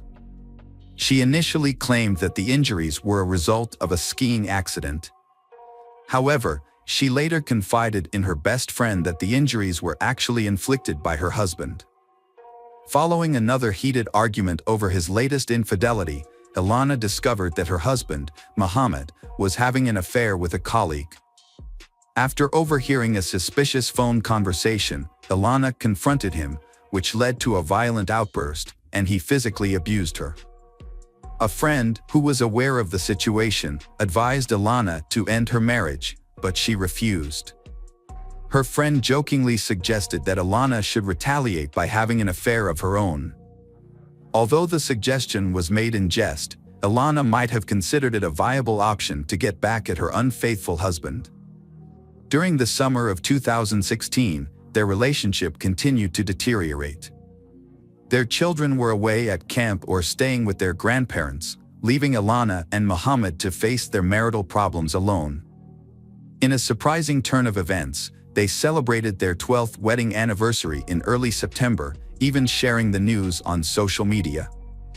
However, their happiness was short-lived, as they began discussing divorce just a week later.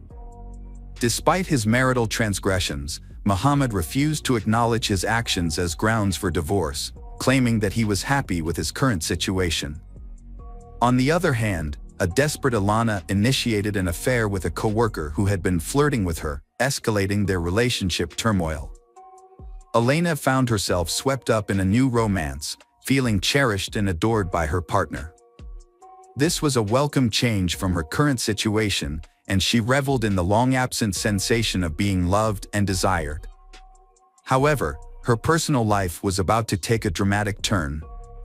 A fierce argument erupted in the family on November 25, 2016. Elena informed her husband that their divorce was unavoidable. The following day, she consulted with a divorce attorney and then departed for a 3-day medical conference in another city. While Elena was away, her husband, Muhammad, sent her a series of messages, begging her to reconsider and work on saving their marriage for the sake of their children. Elena returned home on November 30th and made a final phone call to her parents. Although her voice betrayed some anxiety, she reassured them that everything was okay. Unbeknownst to her family, Elena had attempted to call the police that evening, but in her distress, she accidentally misdialed the number, leading to a devastating outcome. On December 1st, Anna tried to contact her daughter Ilana but was unable to reach her. Concerned, Anna called her son-in-law Muhammad to ask what was wrong. Muhammad claimed that Ilana had packed her bags in the middle of the night and left him and their children to be with her lover. However, Anna and her husband were skeptical of Muhammad's story, knowing that their daughter would never abandon her children. They asked a close friend of Ilana's to keep an eye on the Muhammad home while they traveled to Toronto to report Ilana's disappearance to the police. The friend reported that Ilana's car was still parked in the driveway, which only added to the family's concern. When Anna and her husband arrived at their daughter's house, they didn't notice anything out of the ordinary at first. However, Muhammad was agitated and insisted that Ilana was with her lover, repeating the same story he had told the police earlier. After Ilana was reported missing, a shocking discovery was made. The police found a body inside a suitcase. A man walking his dog by the river on December 2nd noticed a new-looking suitcase under a bridge about 24 miles from the suspect Muhammad's home. His curiosity got the best of him, so he opened the suitcase, discovering the body of a blonde woman. The police were immediately notified, and the body was taken to the medical examiner for identification and analysis. Fortunately, identifying the owner of the suitcase was not difficult because the perpetrator had left the luggage tag attached, which still had her name and travel information from her recent trip. Her parents confirmed the identity as Ilana. An autopsy revealed her cause of death to be mechanical asphyxiation and a broken neck. Additionally, her body showed signs of abuse with multiple bruises and abrasions. Notably, the victim was found dressed in pajamas with no shoes. Considering the victim's position in clothes, it appears she was placed inside the suitcase immediately after her death. The investigation led to the suspect's arrest later that evening at a coffee shop. Evidence indicated he was planning to leave the country. A lawyer accompanied the suspect during his meeting at the time of arrest. However, law enforcement thwarted the escape. Subsequently, Muhammad, the prime witness turned suspect, was arrested, formally charging him with Ilana's first-degree murder. Muhammad denied any involvement in the incident, but a disturbing detail soon came to light. Their 12-year-old daughter, Yasmin, had unintentionally witnessed her mother's murder.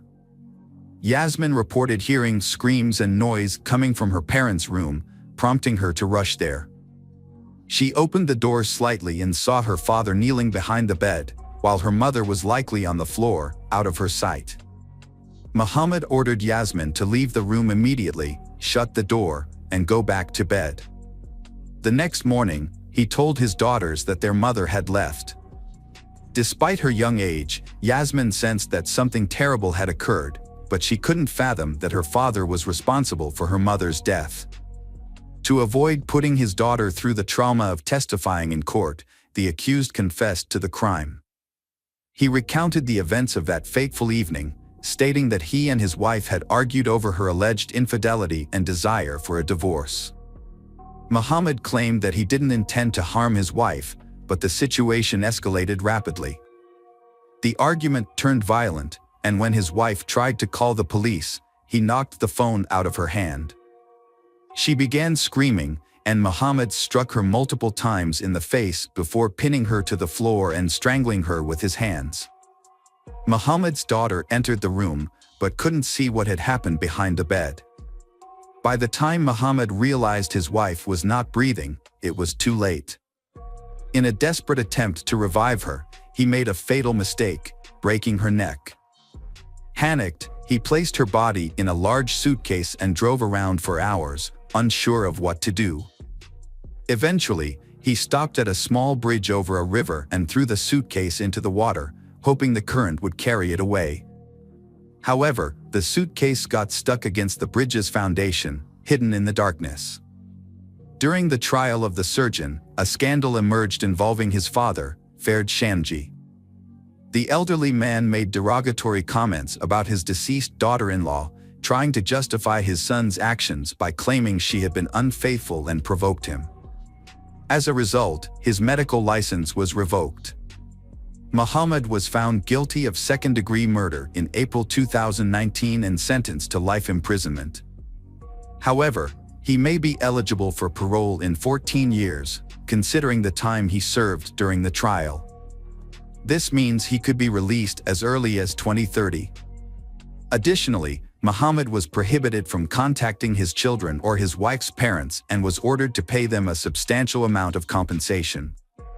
His medical license was also permanently revoked, preventing him from practicing medicine or teaching again. The children who have lost their parents are now being cared for by Ilana's parents. Hello friends, welcome to our channel. Today we're going to take a look at another horrible case with you. The case of Lily James. Lily was born in the coastal town of Saintsue, New South Wales, Australia in May 2002. She was the first child of the close-knit James family and was especially loved by her maternal grandmother, Barbara. Growing up, Lily spent much of her time by the ocean with her younger brother Max, where she developed a passion for swimming and an active lifestyle. Her father, a water polo coach at an Anglican girls' school in Hustville, encouraged her interest in the sport. Those who knew Lily remembered her as a friendly and outgoing person who excelled in her studies and was always willing to help those in need. Her well-rounded personality made her a standout student, and she was widely respected by her peers. With her impressive talent and dedication, Lily succeeded in multiple areas, including academia, sports, and community service. She was also an accomplished performer, participating in her school's theater and dance club. Eventually, Lily's talents caught the attention of organizers from the prestigious Woodford Folk Festival, one of Australia's largest annual events, attracting over 125,000 attendees from around the world. As part of the celebrations, Lily performed a unique monologue from William Shakespeare's Macbeth. Her performance showcased her impressive skills, charisma, and stage presence, earning her a standing ovation and the jury's approval. She achieved second place in the theater category, a remarkable achievement that earned her recognition and a significant prize. In 2018, Lily achieved another milestone when she passed her beginner's driving test. Her athletic talents also flourished, particularly in water polo, a sport she began competing in professionally, following in her father's footsteps. She won the title of swimming champion in the under-17 category, a feat that delighted her parents. By her final year of school, Lily had decided to pursue a career in sports, and in 2020, she enrolled at Sydney Technological University to study sports business management. a turning point in her life. In early 2021, she started a new chapter. To break up her college routine and gain teaching experience, she took a job as a water polo coach at St. Andrew's Cathedral School. Her youthful energy, vibrant personality, and passion for sports quickly won over her colleagues, the school administration, and the students she was coaching. The students looked up to her and tried to meet her high standards. In return, she sought to understand each student's unique needs and strengths. That's when she met Paul, the new cricket and hockey coach. His impressive skills and charismatic presence quickly made him the center of attention. As a part-time teacher at another school and a member of the University of New South Wales hockey team, Paul was a driven and accomplished young man. He was particularly popular among the female students and staff. However, opinions about him were divided. Some saw him as arrogant and stubborn, while others appreciated his positive qualities. Initially, Lily and Paul's interactions were friendly but brief, limited to exchanging greetings. Over time, their relationship evolved into something more. Lily's friends reported that Paul asked her out on a date, and she found it difficult to say no due to his charming smile. The date had a profound impact on both of them, leading to a decision to meet again. As Lily got to know Paul better, she began to develop feelings for him, unaware of his true nature. Her kindness and openness made her vulnerable to falling in love. Paul appeared to return her affection, frequently complimenting her, giving her flowers, and planning evenings together. They decided to keep their relationship a secret, especially from the students at school. Lily and her boyfriend, Paul, had agreed to keep their relationship private, adhering to the school's policy and Lily's personal preference for discretion. However, as time passed, rumors about their relationship began to circulate, evolving from hushed whispers to open discussions. When Lily discovered that Paul was the one who had revealed their relationship, she felt deeply hurt and betrayed. Paul's portrayal of her had also led to criticism and judgment from others, causing Lily to feel humiliated. As a result, she confronted Paul about his actions and ended their relationship. Despite Paul's subsequent attempts to apologize and reconcile, Lily remained resolute in her decision. She took some comfort in the fact that their relationship had been brief, allowing her to see Paul's true nature before things escalated further. Paul was born in 1999 in the Netherlands to a wealthy and influential family. When his father's job required a relocation to Australia in 2015, Paul and his family made the move. As an only child, Paul received excessive attention and care from his parents, which significantly contributed to his character development. Unfortunately, this upbringing led to Paul growing up with an entitled and self-centered attitude. Paul was a high-achieving student who excelled academically, athletically, and was physically fit. After moving to a new location, he attended St. Andrew's Cathedral School, where he joined the cricket team and quickly gained recognition and respect from his peers for his exceptional skills.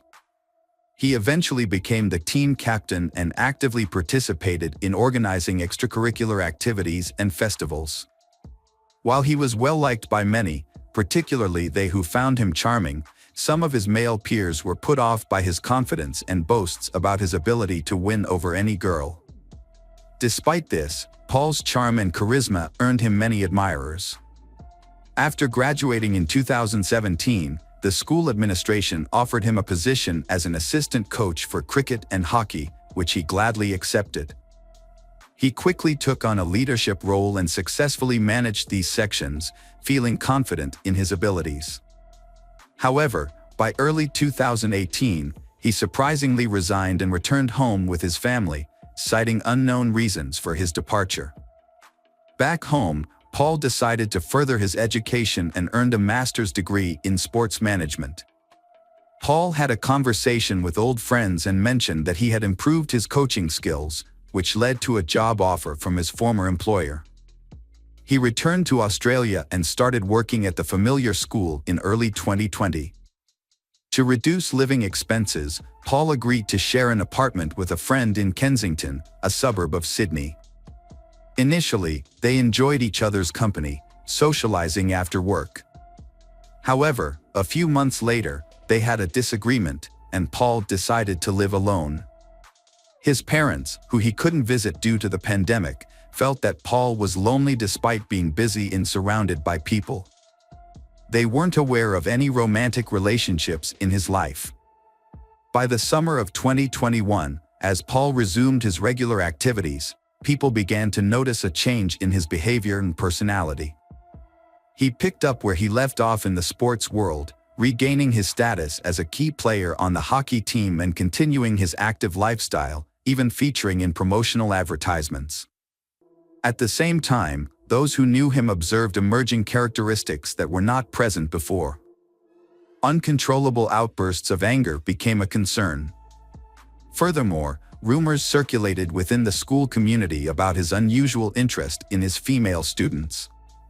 He would often engage in flirtatious behavior with teenage girls, staring at them for extended periods, leaving them visibly uncomfortable and embarrassed.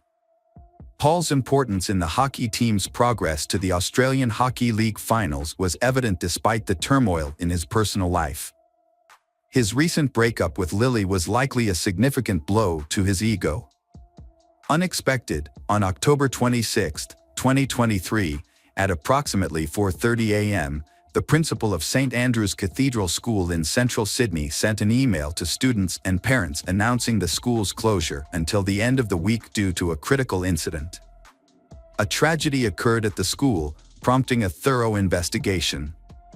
On Thursday and Friday, a 24-hour consultation center was established in the school library to support those affected.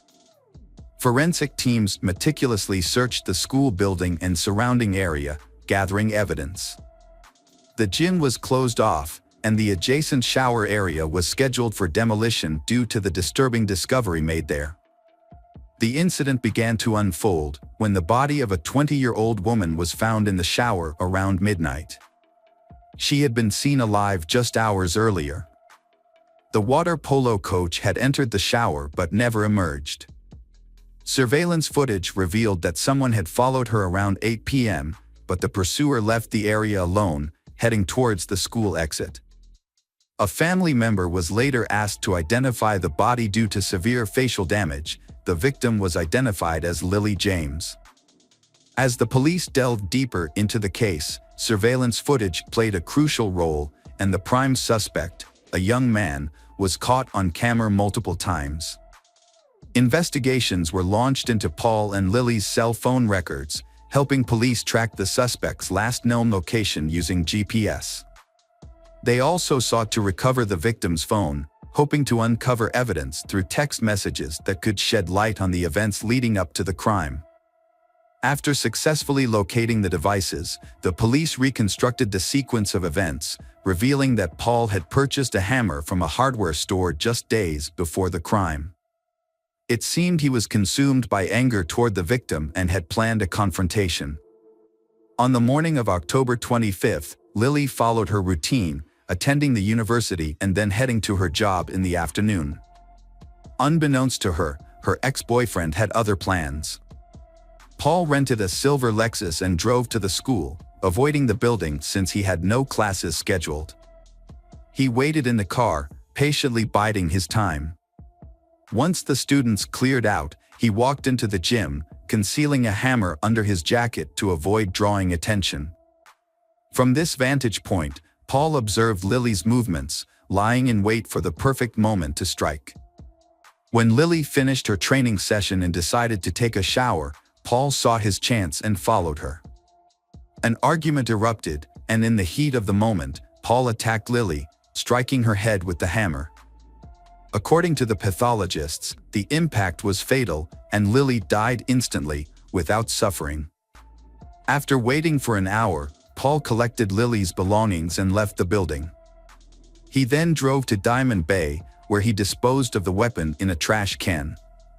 Security cameras captured footage of him at the reserve at 8:47 p.m. His last known location, as tracked by investigators, was the Gap, a cliff in the eastern Sydney suburb of Vaucluse. As the community was still reeling from the initial tragedy, another shocking event occurred. On October 27th, at 8 a.m., shopkeepers at Diamond Bay Reserve in Sydney's eastern suburbs made a disturbing discovery. A man's body was found just 11 miles away from the site of the first crime. A rescue team, including a bomb squad and Marine Corps personnel, was formed to retrieve the body. The body was recovered at 3:30 p.m. and taken for identification. Due to severe injuries, fingerprints were used to identify the individual. The victim was 24-year-old Paul, the same person who had been at the scene of the first crime. The investigation team faced a significant challenge in establishing a connection between the fatal incidents and uncovering the circumstances surrounding the events. The Gap is a notorious location with a history of suicides. Around 10 p.m., Paul used Lily's phone to send a message to her father, possibly revealing the location of her body. An hour later, the young man made a brief emergency call, but hung up quickly. When police arrived at the cliff, they found the personal belongings of Lily and Paul, but there was no sign of him. A rented car was parked nearby, suggesting that he may have taken his own life due to feelings of guilt or fear of facing the consequences of his actions. On October 26th, police launched a search operation for his body, using helicopters and boats to scour the coastline. The first day's efforts were unsuccessful, but the next day, a body was found on rocks in a nearby nature reserve. With Paul deceased, the case was closed, and his parents collected his body, opting to cremate it in Sydney. A meeting was subsequently arranged with Tim Watson-Monro, a renowned forensic psychologist with extensive experience in analyzing the behavior of both criminals and victims. Mr. Watson-Monro was asked to share his insights on the incident and analyze the behavior of the perpetrator, Paul. According to Mr. Watson-Monro, Paul's actions were characteristic of individuals with an inflated sense of self-importance who struggle to accept rejection. He believed that Paul committed the crime in a premeditated and calculating manner, showing no remorse for his actions. When asked about Paul's decision to end his own life, Mr. Watson-Monro provided an explanation. Mr. Watson portrays Paul as a self-centered individual with psychopathic traits. Some have compared the tragic events to the finale of Romeo and Juliet, but the story of Lily and Paul is unique and unfolds in a distinct way. A genuine love relationship cannot thrive with pride, dishonesty, and betrayal. Unfortunately, Paul failed to grasp this, leading him to overlook the value of the person beside him. His decision to prioritize his own wounded ego ultimately resulted in the loss of a bright and vibrant life. This not only caused lasting pain for Lily's family but also for Paul's own loved ones. Regrettably, his actions left a devastating impact on those around him. Hello friends, welcome to our channel. Today we're going to take a look at another horrible case with you. The case of Michael Van Eck. Michael Van Eck was born on August 14, 1987, in a city that was once a hub for gold miners. He was the only son among four sisters, Natasha, Michelle, Bianca, and Friana, and grew up in a close-knit family. His parents were caring and provided a comfortable life for their children. Michael's father worked hard to establish his own business, while his mother created a nurturing environment at home that encouraged the growth and development of her children. Michael was a sociable and kind person who excelled in school and sports, earning a black belt in karate that gave him confidence. After completing his education, Michael trained as an electrician, a highly sought-after profession that offered good earnings and job prospects. He worked at the Beatrix mine in the small town of Unison, where he was employed at mine number 4. Not content to rest on his laurels, Michael continued his education to become an engineer. In 2011, Michael, then 23 years old, joined a dating site to cope with a recent breakup and expand his social circle. It seemed like a stroke of luck when he came across the profile of a sweet and smiling young woman that caught his eye. During the ongoing conversation, the man discovered that they shared common interests. Similar to him, she disliked loud parties and excessive drinking, and sought a genuine, meaningful relationship and a strong family foundation. Michael was pleasantly surprised to find a compatible match online. Living with his parents at the time, he shared his excitement and concerns with his mother. On April 2nd, he confided in her about his upcoming date and made an effort to prepare and make a good impression. He withdrew his first paycheck of 1,000 Rand from his account. The only thing that gave him pause was the unusual location his online friend had chosen for their first meeting, the city cemetery. To avoid worrying his parents, he kept this detail to himself. Around 9 p.m. that evening, Michael bid farewell to his family and left the house. He drove to the designated location in his silver Pajero 2007, a gift from his parents for his 18th birthday. As expected, she was running a bit late, but her appearance was striking. She from the internet arrived dressed in a pristine white dress and smiled warmly. The conversation flowed easily, and afterwards, she suggested continuing the evening elsewhere in the cemetery. She invited him to a secluded area with a blanket spread out on the grass, accompanied by a basket of fruit and wine. Michael and his friends had just finished their drinks when his beautiful companion suddenly kissed him. At first, the kiss was pleasant, but it quickly turned into a painful and horrific experience. Unbeknownst to Michael, this kiss was the beginning of a sinister plot. Jane van Heerden was born in 1991 to parents who were struggling in their marriage. When her mother discovered she was pregnant, they decided to put their divorce on hold and try to work through their issues. However, their efforts were unsuccessful, and the situation at home continued to deteriorate. Unfortunately for Jane, her mother resented her presence, seeing her as a constant reminder of her unhappy marriage. Even after the divorce, Jane's mother held on to her negative feelings, making it difficult for Jane to feel loved and accepted. Jane's behavioral issues and cold demeanor towards her children persisted even after her marriage ended. As a result, her 3 children felt isolated and misunderstood, with Jane, in particular, struggling the most. From a young age, she became withdrawn and sullen, displaying psychological problems. Her behavior became increasingly disturbing, as she frequently talked about death and created confusing artwork. She also developed an imaginary friend named Azael. Her grandparents, concerned about her well-being, suspected she might be possessed and took her to church for an exorcism.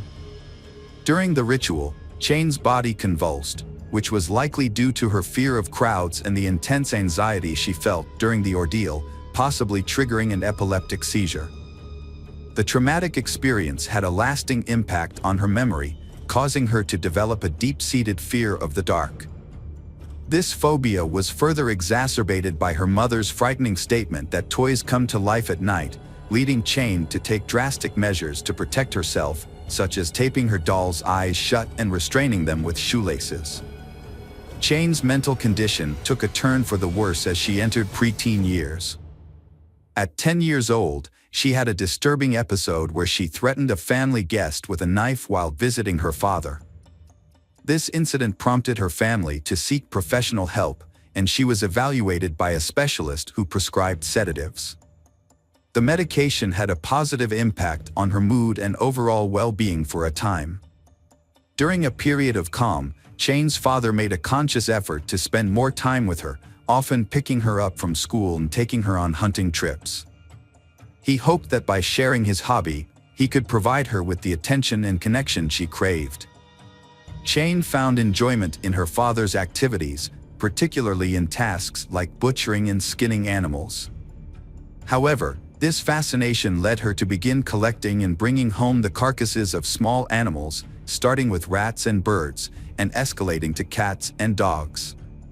She also took to cutting flesh and occasionally self-inflicted injuries.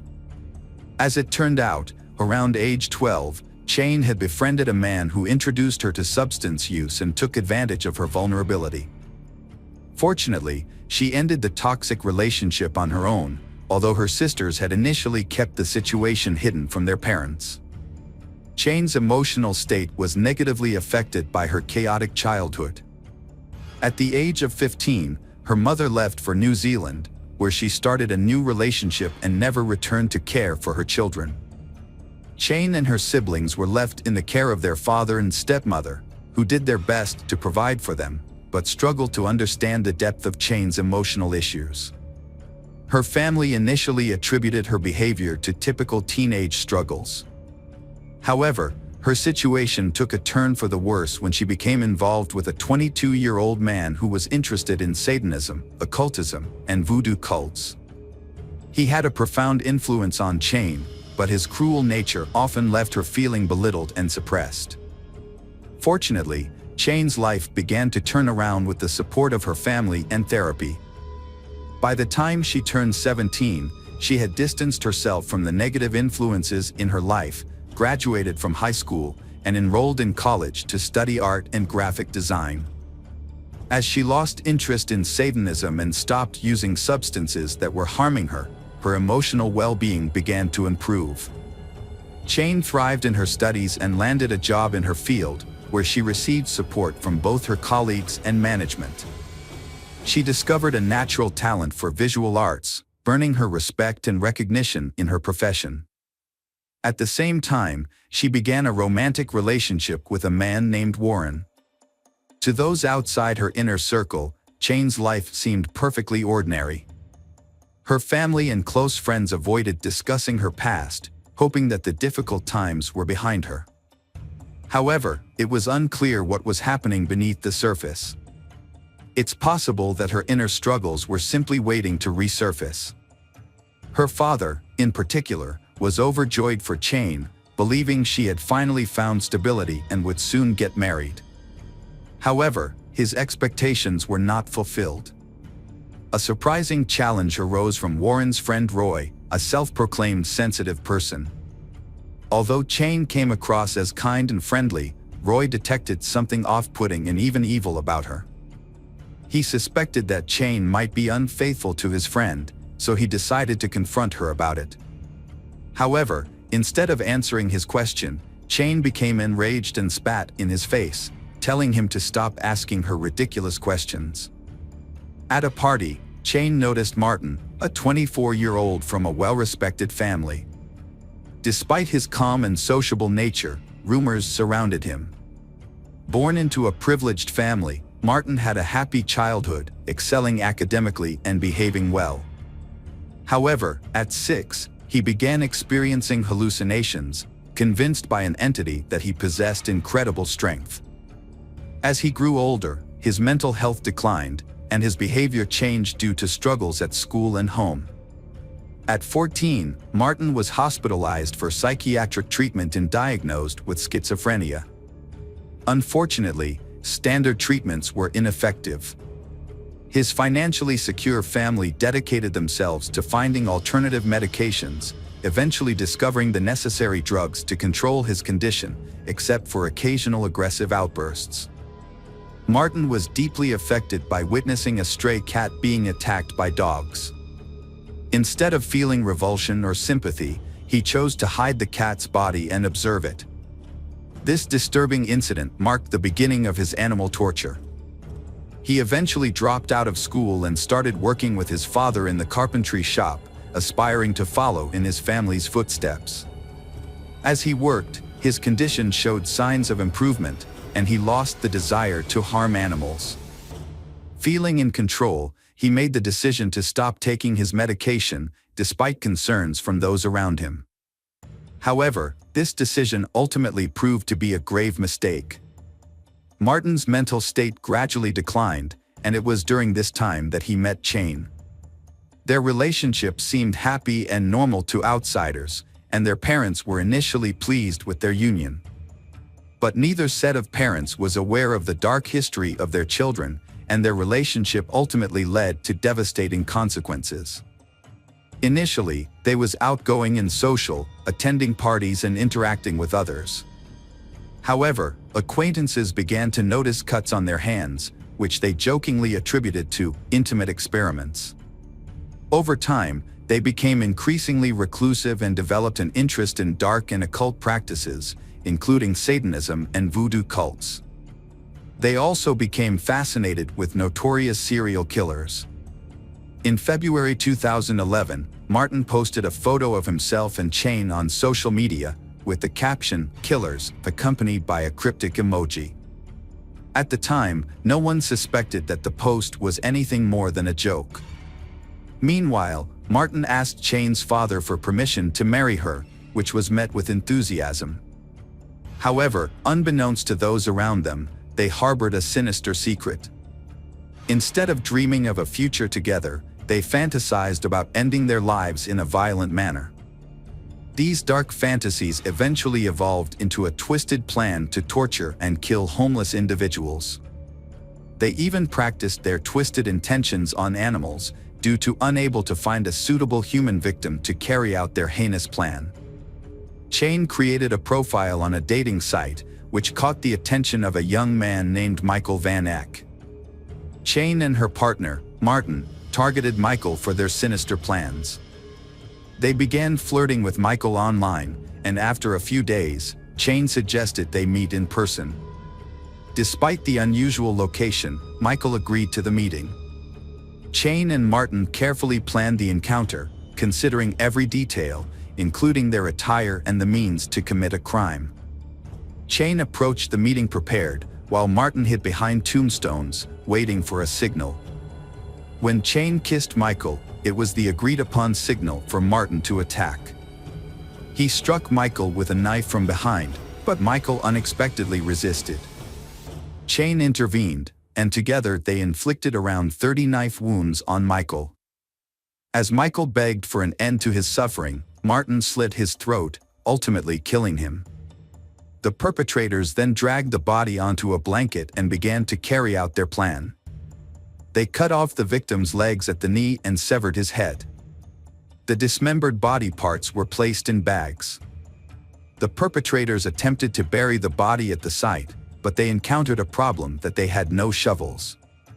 As a result, they were forced to dig a shallow grave using only their hands and knives. After managing to bury the body only halfway, the perpetrators left the scene, taking the severed body parts with them. They used the victim's vehicle to make their getaway, with Martin initially driving, but later handing over control to his accomplice. However, the adrenaline rush from their crime made it difficult for them to focus on the road. Once they arrived home, they stored the bags containing the body parts in the refrigerator, treating them like ordinary groceries. After Martin had somewhat composed himself, he got into the victim's car and drove it to a high-crime neighborhood, hoping that it would be stolen. He left the car unlocked with the keys in the ignition to make it an easy target. A cemetery worker noticed bloody stains and torn clothing in the bushes near the grave. After alerting his supervisor, they called the authorities to report the gruesome find. The police were immediately notified, and an investigation was launched. Meanwhile, Michael Van Eck's parents were frantic with worry. Their son had been unreachable since the previous evening, which was unusual, even if he had stayed overnight with his internet girlfriend. When Michael failed to show up for work, his employer called his parents to ask about his absence. Around the same time, police received a report about an abandoned car with blood stains on the trunk. The vehicle was identified as belonging to Michael Van Eck through a database search. Further investigation revealed that the car had been parked at the cemetery for an extended period. With this new information, police officers visited the Van Eck residence, where they confirmed their suspicions. Michael's mother had been searching for him since the previous day. The officers then asked her to come to the cemetery, where forensic experts and search dogs were working to locate missing body parts. The investigation revealed that the victim's mother identified her son's body through distinctive burn marks he had sustained in childhood. The autopsy confirmed that the victim had suffered multiple knife wounds and showed signs of a struggle. The body had been dismembered after death, which suggested that the perpetrators had some level of expertise in this area. The number and nature of the wounds, as well as the strength required to subdue the victim, indicated that multiple attackers were involved. DNA testing later confirmed the identity of the victim as 23-year-old Michael Van Eck. During the investigation, police seized the victim's cell phone and computer, which revealed that the last person he had communicated with was Chane Van Heerden. According to their messages, she had invited him to meet at the cemetery on the night of his death. Detectives brought Chane in for questioning, and she arrived with her boyfriend, Martin. Both were interviewed separately and eventually confessed to being involved in the victim's murder. Upon learning of the incident, Chane's father rushed to the station, where he was shocked to hear the accusations against his daughter. When he asked her if the allegations were true, Chane calmly confirmed her involvement and stated that she would willingly do it again.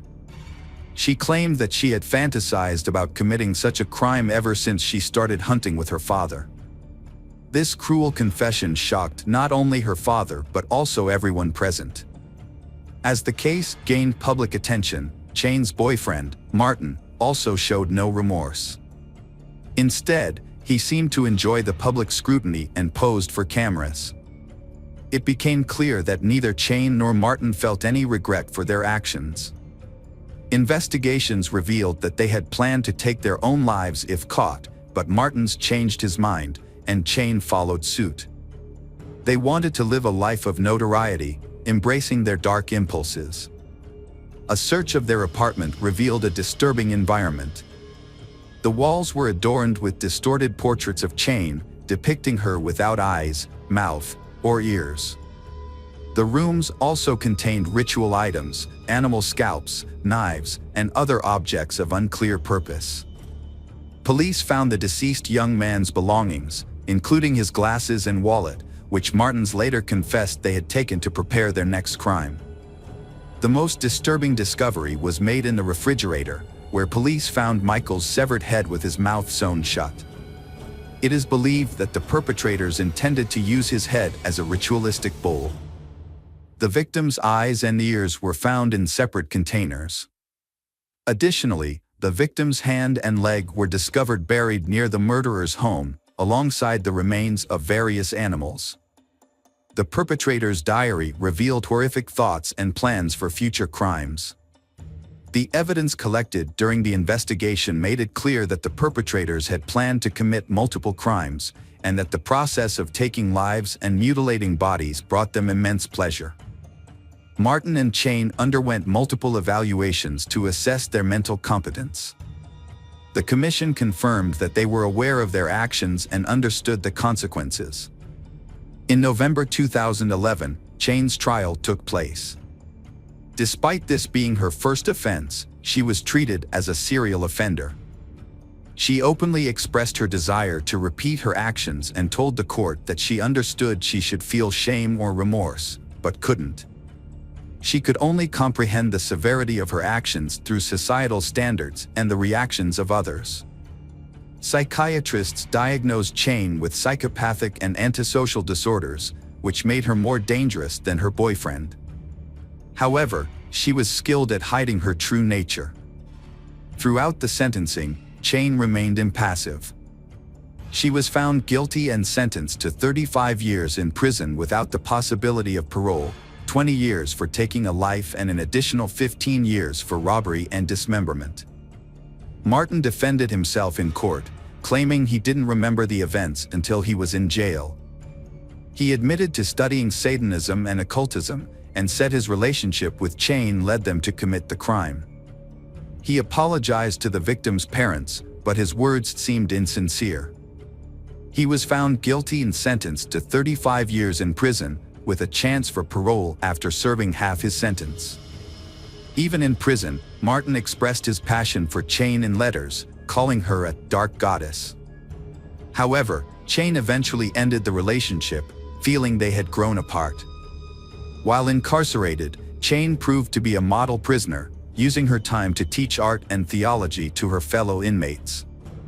In contrast, Martin, while also in prison, gained a small group of admirers who were carefully monitored by police to prevent them from copying his crimes.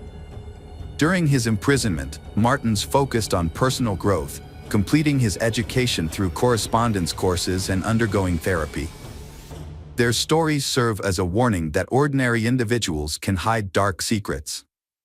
Michael, a kind and compassionate person, was manipulated by two individuals with twisted motivations. This tragic event emphasizes the importance of being cautious about the people we surround ourselves with, as their influence can have a profound and lasting impact on our lives. Hello friends, welcome to our channel. Today we're going to take a look at another horrible case with you. The case of Lindsay Wilson. Lindsay Wilson was a kind and loving young woman. Lindsay had a deep-seated need for connection and love. Her major misstep was that she misjudged her partner and invested herself in their toxic relationship. Lindsay was 17 when she found out she was pregnant. Growing up in a loving and supportive family, she had never expected to become a mother so young. Although she was emotionally mature, what made it even more difficult was that her boyfriend, whom she had been dating since she was 13, abandoned her as soon as he learned he was going to be a father. His sudden departure left Lindsay feeling both upset and scared. Lindsay was all too familiar with the physical and financial strains of motherhood.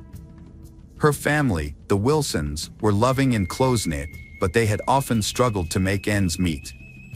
Despite their financial challenges, Lindsay's parents had always worked hard to provide for their children. When Lindsay met Mitchell, 5 months into her pregnancy, she felt like she had been given a rare gift. Mitchell, who was 20 years old at the time, was attentive, caring, and gentle. What impressed Lindsay most was that her pregnancy didn't deter him. Instead, he was eager to be involved and supportive. Mitchell told Lindsay that he had fallen in love with her at first sight and wanted to spend the rest of his life with her, raising her child as his own. To show his commitment, Mitchell began working overtime to ensure that Lindsay and their unborn child would not have to worry about anything. 20-year-old Mitchell was a true gentleman. He was attentive and loving to Lindsay, despite her delicate condition. In fact, Mitchell had fallen deeply in love with her at first sight and wanted to spend his life with her, including raising her child as his own. At the time, Mitchell was earning a good income. However, when they announced their decision to get married, their parents were shocked.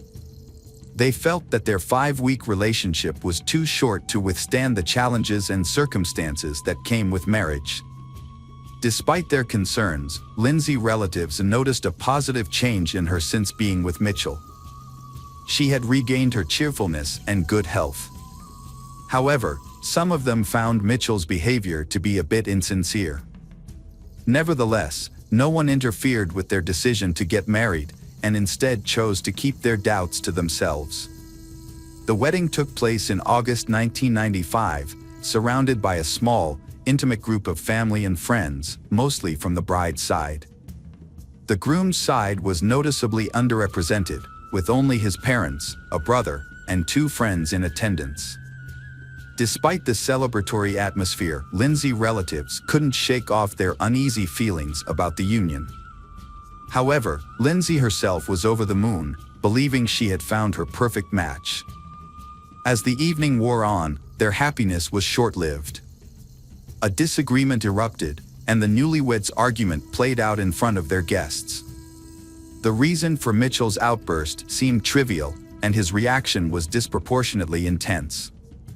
The situation escalated, with Mitchell grasping Lindsay's hand and violently shaking her, leaving everyone in attendance stunned and uncomfortable.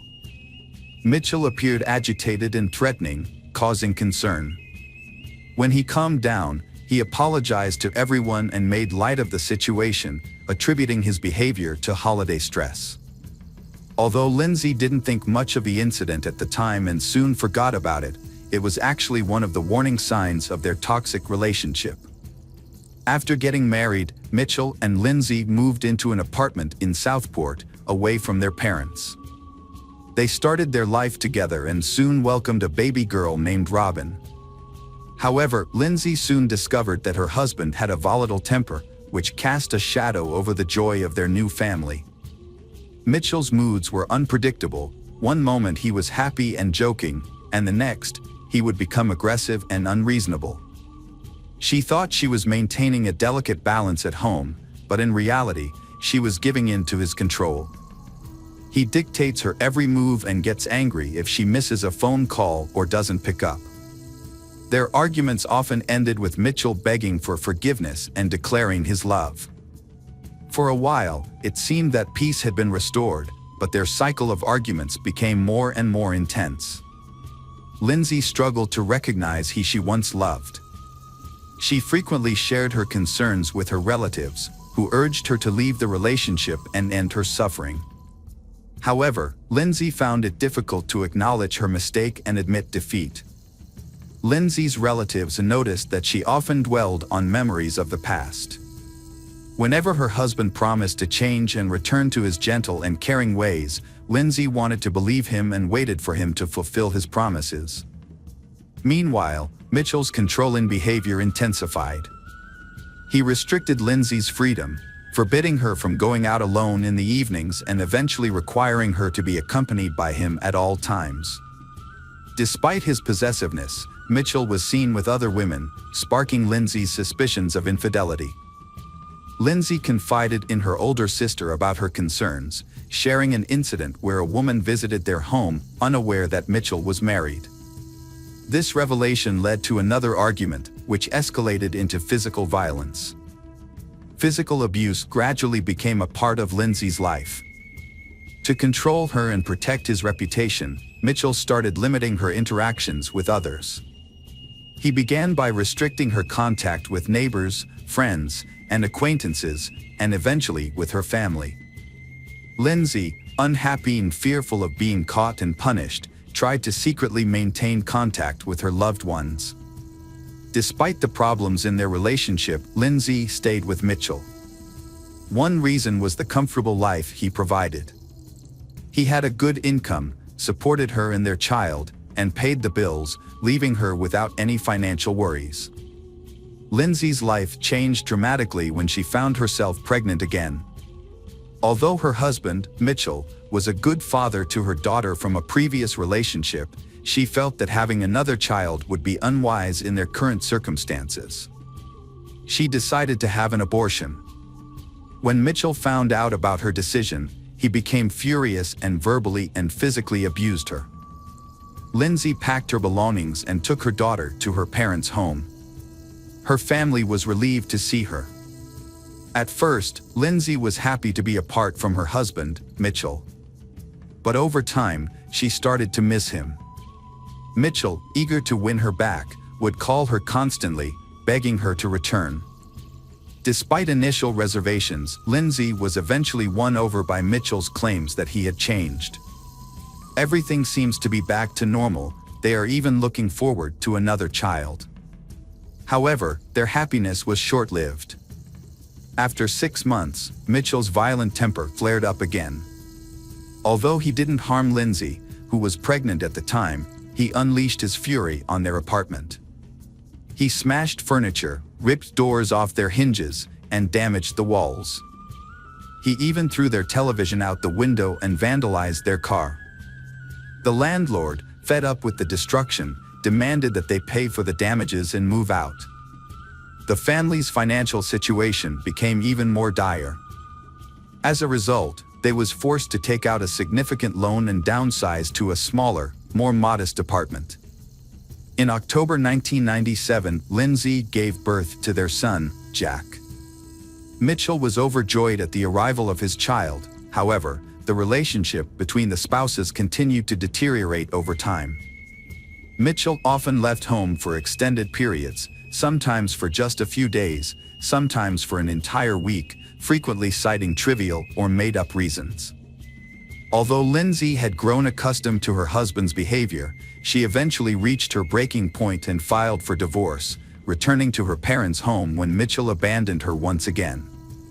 Lindsay realized she couldn't handle the separation from Mitchell on her own, so she reached out to a local charity that supports women in crisis. The charity helped her find affordable housing in a different city, allowing her to start fresh.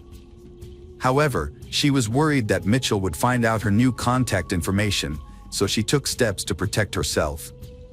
When Mitchell began making threats, she took it a step further and got a restraining order from the police. With the help of a therapist, Lindsay started rebuilding her life. She kept a journal to document her experiences, intending to use it as a warning for her children in the future, so they wouldn't make the same mistakes she did. The journal entries supported what her relatives had said about the problems within the family. Unfortunately, despite her efforts to stay hidden, Mitchell eventually discovered her phone number and began calling her constantly, demanding to see their son. Lindsay, now free, soon felt lonely and couldn't resist her ex's persistence.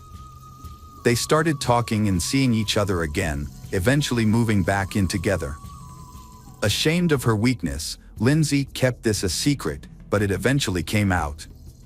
Her relatives and friends were shocked and disappointed by her reunion with he they considered a tyrant, and they couldn't understand why she had taken him back. Her relatives continued to dislike Mitchell and cut off most communication with him. Despite their efforts to help her, Lindsay repeatedly returned to the abusive relationship. As a result, her loved ones eventually gave up trying to save her, accepting the situation and distancing themselves. This time, however, Lindsay's decision would prove to have devastating consequences. After Lindsay disclosed her situation, a social worker began monitoring the young family. However, the social worker reported that she had been unable to contact Lindsay for several weeks. Every time she visited the home, Lindsay's husband, Mitchell, would answer the door, and he was also the first to answer any phone calls. Despite the social worker's repeated requests to speak directly with Lindsay, Mitchell would make excuses and prevent her from doing so. The social worker would leave her contact information, but Lindsay never returned her calls. The social worker became concerned for Lindsay's safety and requested a welfare check. When law enforcement responded to the report and visited the address, they too were unable to speak with Lindsay. Mitchell claimed that he had not seen his wife at home for a long time, but he did not consider her missing. Mitchell said that Lindsay participated in a party with a friend on Christmas Eve, returning home early in the morning somewhat intoxicated. This led to an argument with Mitchell. Following the argument, Lindsay packed her belongings and left without saying goodbye to the children. Mitchell claimed Lindsay had left him for another man and no longer wanted to have any contact with him. Mitchell's subsequent media appearances sparked widespread attention. He presented himself as a worried and abandoned husband, pleading for Lindsay to return. However, during these interviews, he also shared intimate details about their marriage, occasionally speaking negatively about his wife. Mitchell believes that Lindsay's actions stemmed from a desire for a lavish lifestyle. He said to have seen her driving an expensive car, which he thought was proof that she had left their children for a wealthy man. Despite her public image, Mitchell was enjoying the freedom of a single life. The search for Lindsay began with conversations with her relatives. During these conversations, it was learned that she was last seen by her family on December 11th. At that time, she appeared to be in high spirits and looking well, with her behavior being normal. During their investigation, detectives were surprised that no one had expressed concern about the young wife's whereabouts for 2 months. However, they soon discovered a plausible explanation. Mitchell had a history of limiting his wife's interactions with others, even close relatives. In the past, her family had difficulty staying in touch with her due to Mitchell's controlling behavior, which made it more believable that Lindsay had intentionally kept a low profile for an extended period. The news of Lindsay's disappearance alarmed everyone, despite the initial assumption that she was not the type to be concerned about. She was known for her modest lifestyle and never drank. Additionally, her husband had restricted her from having any contact with the outside world, including friends and acquaintances. Several inconsistencies in Mitchell's statement to the police raised suspicions about his character. It seemed unlikely that Mitchell would willingly let his wife leave, and that Lindsay would not abandon her children to a controlling husband. To clarify the situation, the police conducted a thorough investigation, interviewing all of Lindsay's acquaintances and searching for anyone who may have seen her after the family gathering. They also questioned their neighbors and obtained surveillance footage from the residential complex and surrounding areas. Lindsay's disappearance was not immediately noticed, and by the time it was. However, investigators later discovered that she was last seen in person on December 15 at the local post office, where she sent several letters and postcards. Her older sister confirmed that they met that day, despite Mitchell's disapproval. During their brief conversation over tea, Lindsay handed her sister a note and asked her to read it later. Unfortunately, the sister forgot about the note in her purse and was unable to find it later, leaving its contents a mystery. As the months passed, investigators grew increasingly suspicious that she was no longer alive, given her prolonged absence and lack of contact. Although they couldn't charge Mitchell without sufficient evidence, their suspicions about him intensified as they learned more about their history and relationship. Lindsay's parents and detectives suspected Mitchell was involved in her disappearance, but lacked concrete evidence. Searches at their home and nearby turned up nothing. In a televised interview, Mitchell denied any wrongdoing, even claiming Lindsay's family would eventually apologize for suspecting him. Just before the holidays, Mitchell sent a postcard and hair dye to the lead investigator. The postcard's sarcastic message mocked the detective, implying he needed confidence and to cover his gray hair. This gesture showcased Mitchell's arrogance, despite portraying himself as a victim in the media. The investigation team held an interview to clarify some aspects of the case, but they didn't reveal all the details. They suggested that Mitchell Key, a well-known family man, was not what he seemed to be. In 2000, Mitchell Key found himself at the center of a scandal when it was discovered that he had been forging his wife's signature to claim social benefits. Although this revelation indirectly supported the theory that he was involved in Lindsay's disappearance, the investigators had trouble making progress due to Mitchell's popularity. Many people defended him, arguing that as a single father, he needed financial assistance. Despite this, the detectives were able to charge him with fraud. Mitchell was found guilty and sentenced to a month of community service. Mitchell's situation took a turn for the worse. The forged signature of his missing wife raised more than a few eyebrows, and the public's outrage grew. As the criticism mounted, Mitchell's composure began to fray, and he lashed out at the media for invading his personal life. In a groundbreaking development, a visitor to an amusement park on June 1, 2000, stumbled upon a disturbing discovery that rekindled the Lindsay disappearance case. Their dog's strange behavior near the roller coaster led to the discovery of human remains. Forensic analysis confirmed the remains belonged to Lindsay, revealing she had been the victim of a violent crime. This breakthrough shifted the investigation's focus to finding the person responsible. On June 7, Mitchell was questioned by detectives for over 36 hours, during which time he eventually cracked under the pressure and confessed to murdering and dismembering his wife. According to his testimony, Lindsay had asked for a divorce on December 15, 1998, after meeting with her sister. This request enraged Mitchell, causing him to attack and strangle her in front of their children. He then hid her body in their bedroom, taking steps to conceal the smell. Realizing he needed help to dispose of the body, Mitchell turned to his brother Elliot, a butcher, for assistance.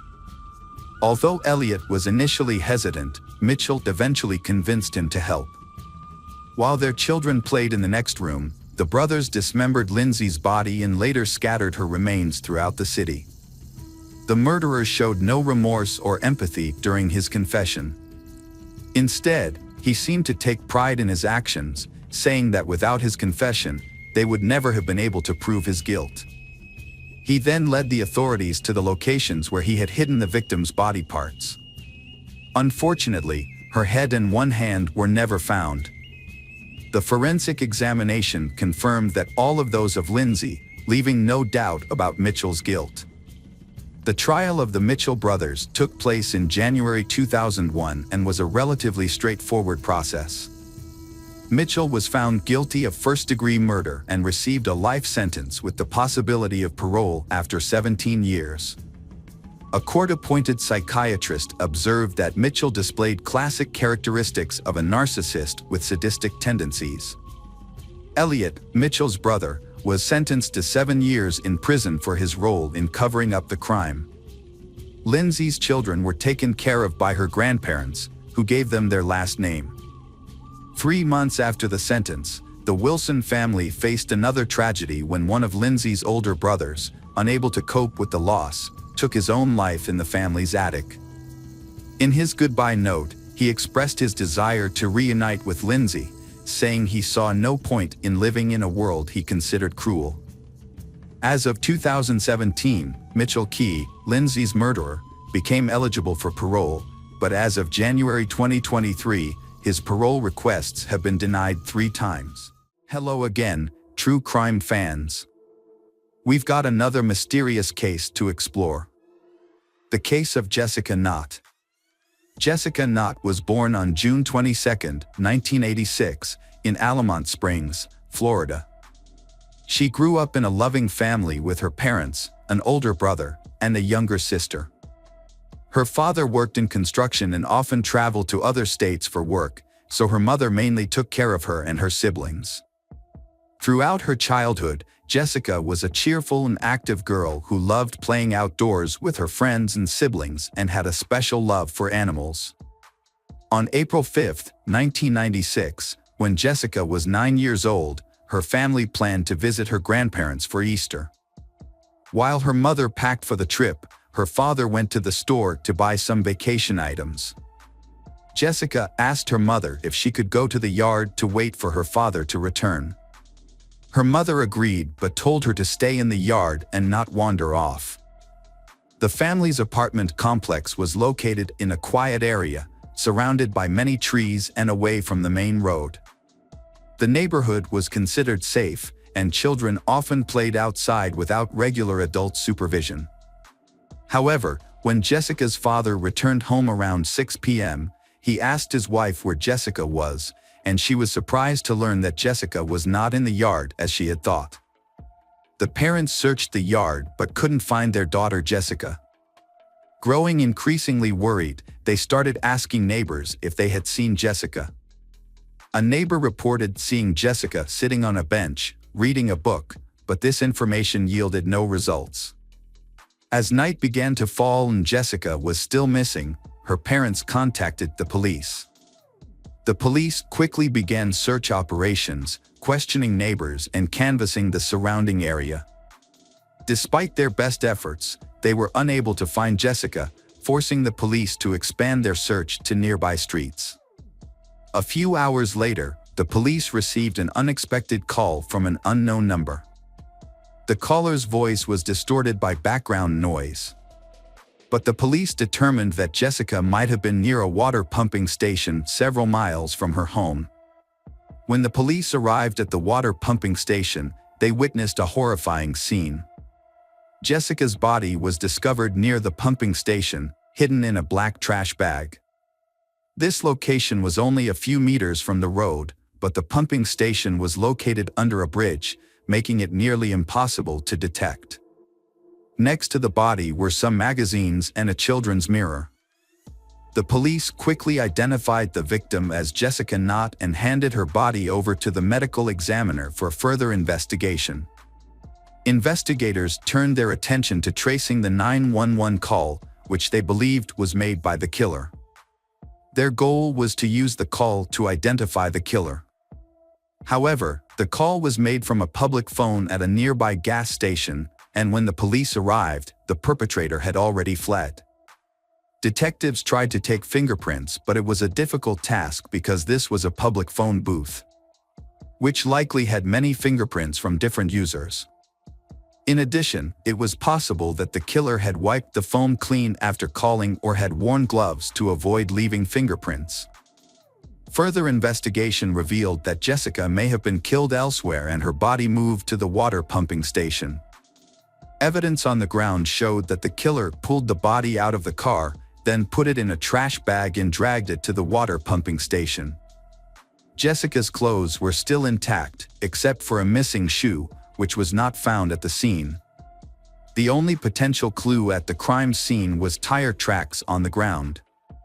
There was a possibility that they belonged to the killer's car, so the police took photos and analyzed the prints. Meanwhile, a medical examination of the body showed that the victim died from strangulation, with marks on the face and neck indicating the killer used bare hands. An autopsy showed that Jessica had eaten a hamburger shortly before her death. Her mother said she did not give Jessica a hamburger that day, suggesting the killer may have provided her with food. Additionally, forensic experts found no evidence of sexual assault, leaving the killer's motive unknown. Initially, police had suspected Jessica's parents of being involved in her disappearance because they had not had a solid alibi. Jessica's mother had claimed that she had packed up the apartment, and her father had claimed that he had been out shopping, so they clearly had had the opportunity to commit the crime. The police had been confused as to how the killer had been able to get Jessica out of the yard without anyone noticing or her screaming, leading them to believe that the killer might have been someone Jessica knew and trusted, and she might have voluntarily left with them. The killer's voice on the 911 call had provided another clue. In the recording, experts had detected feelings of grief and remorse, suggesting that the killer had truly felt remorse for his actions. The fact that the killer had taken the risk of calling 911 suggested that they might have been trying to minimize guilt or manipulate the investigation. However, the obvious sadness in the killer's voice had led investigators to believe that the killer had likely been remorseful for his actions. The investigation had reached a turning point when police had found a roll of black garbage bags in the trunk of Jessica's father's car, similar to the bag used to dispose of the victim's body. However, expert examination had shown that the bags had come from another manufacturer, eliminating Jessica's father as a suspect. The focus of the investigation had then turned to other suspects. Forensic experts had conducted a thorough examination of the victim's clothes and body, thereby obtaining many clues. One notable discovery had been that there had been a significant amount of dog hair on Jessica's clothes, even though her family had not owned dogs. This suggested that the dog hair might have come from the perpetrator's dog. Additionally, human hair of an unidentified man had been found on Jessica's body, and experts had been working to extract the DNA profile from the sample. However, this process had taken several days.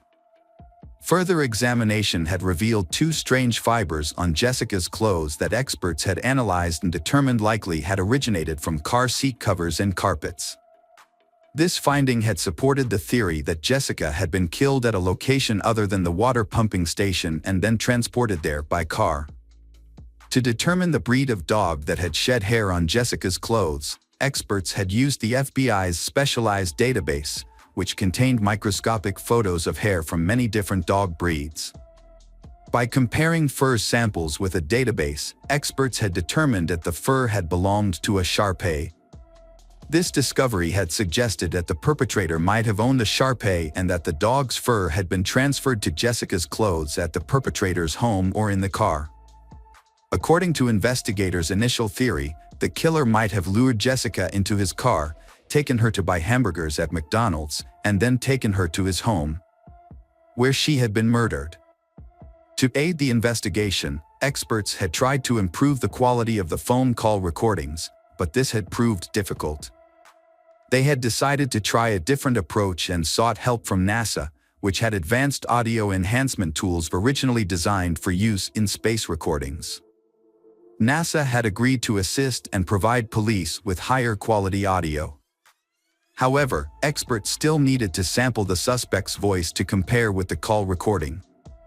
Detectives had suspected that the killer might have known Jessica, so they had played the call recording for her mother, hoping she could recognize the voice. At first, she had said the voice was familiar but couldn't place it. When she had heard it a second time, she suddenly had realized that the voice belonged to a neighbor who had lived in their complex. Although she couldn't remember his name, she had told detectives that he often had taken his Shar-Pei for walks in the yard. Police had quickly identified this man as James Crow, 35 years old. Hours after Jessica had disappeared, investigators had questioned her neighbors, including James Crow. James had told them that he had seen Jessica in her yard while walking his dog, Pumpkin, a Shar-Pei. They had exchanged a few words and then he had left. Detectives had looked into his past and had found no history of criminal activity. He used to be a truck driver, but had been currently unemployed and had spent most of his time walking around the neighborhood with his dog.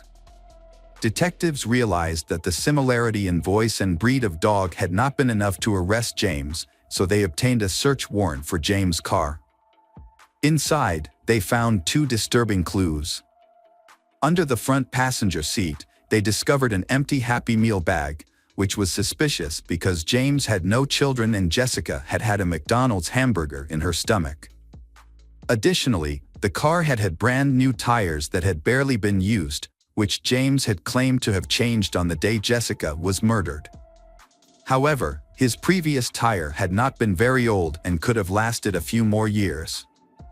Police investigated further and discovered that one of James' old tires had been left behind at an auto service. When they compared the tire tread pattern to prints found near Jessica's body, they did not match. However, it was possible that tire marks on the ground did not belong to the killer's car but to another vehicle.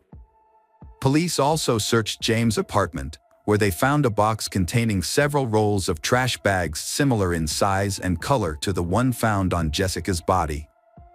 To determine if there was any connection between the bags, detectives needed to find a way to prove that they had come from the same manufacturer. At first, this seemed impossible, as the bags had no distinctive markings or features and there were hundreds of manufacturers of similar products. The detectives had an idea to solve this problem. They contacted Roberts, a quality control specialist for the company that had manufactured the bags found in James' apartment. Roberts pinpointed the factory that had produced the bags based on a special code on the cardboard box containing the rolls.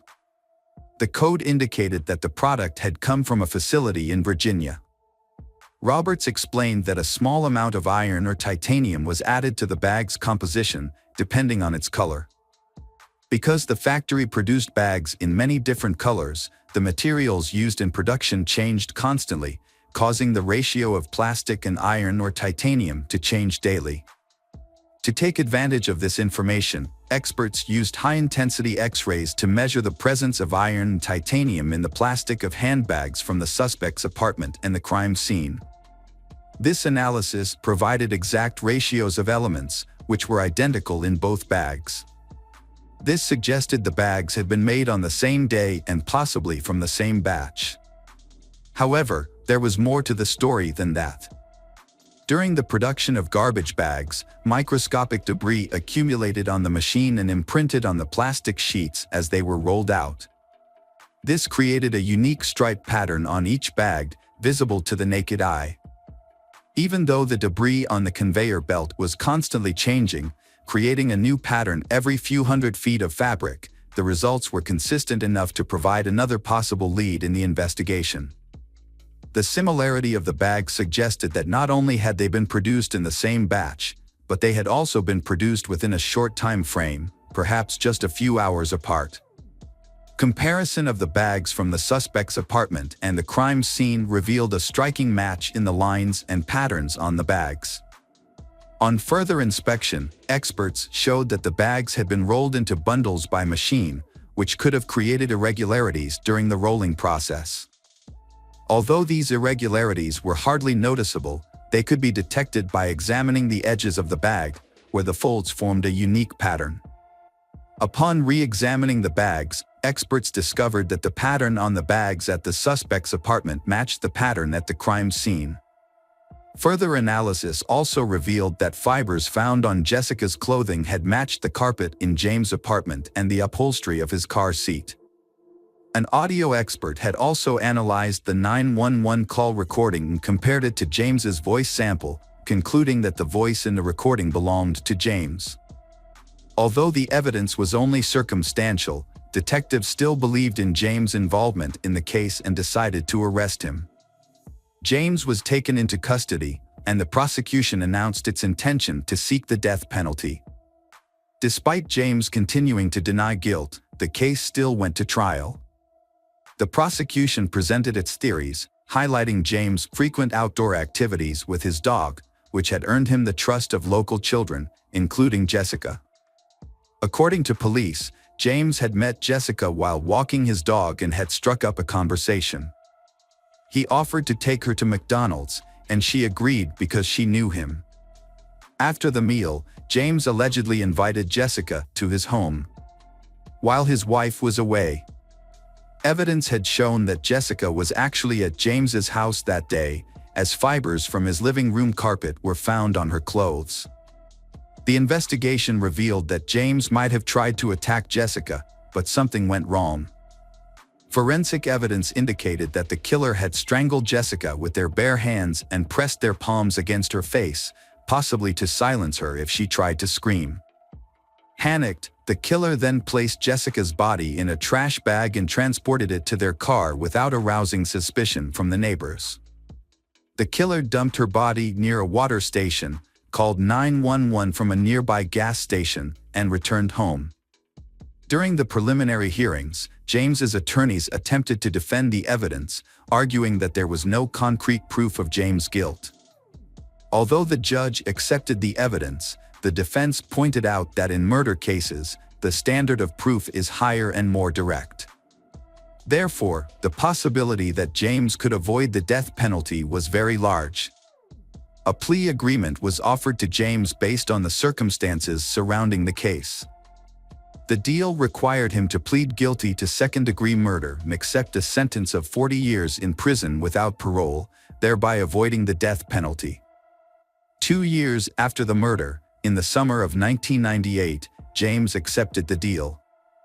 Although he was not required to provide details about the crime, he said that one of the reasons he accepted the deal was to spare Jessica's family the torment of the trial.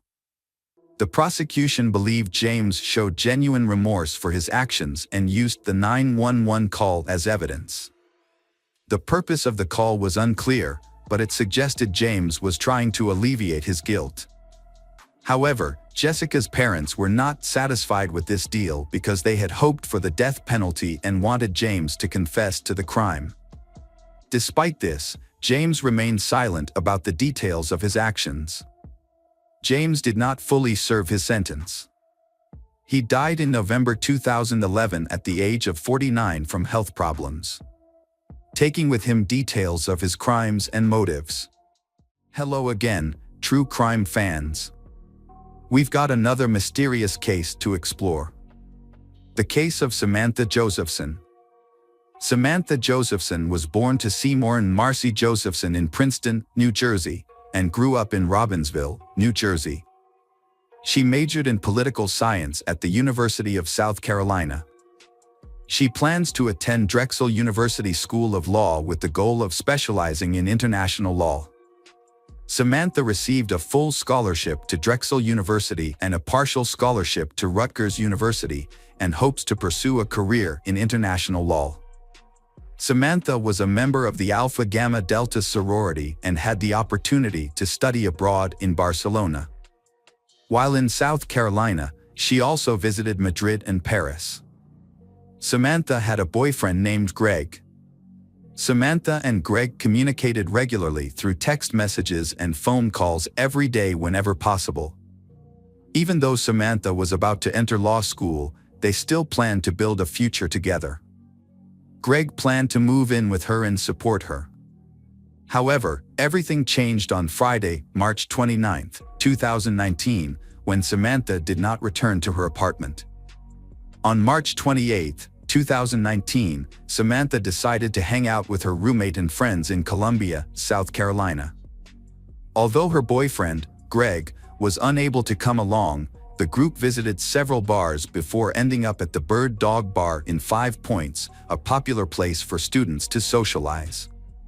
Samantha was hanging out with friends, but she kept texting her boyfriend, Greg.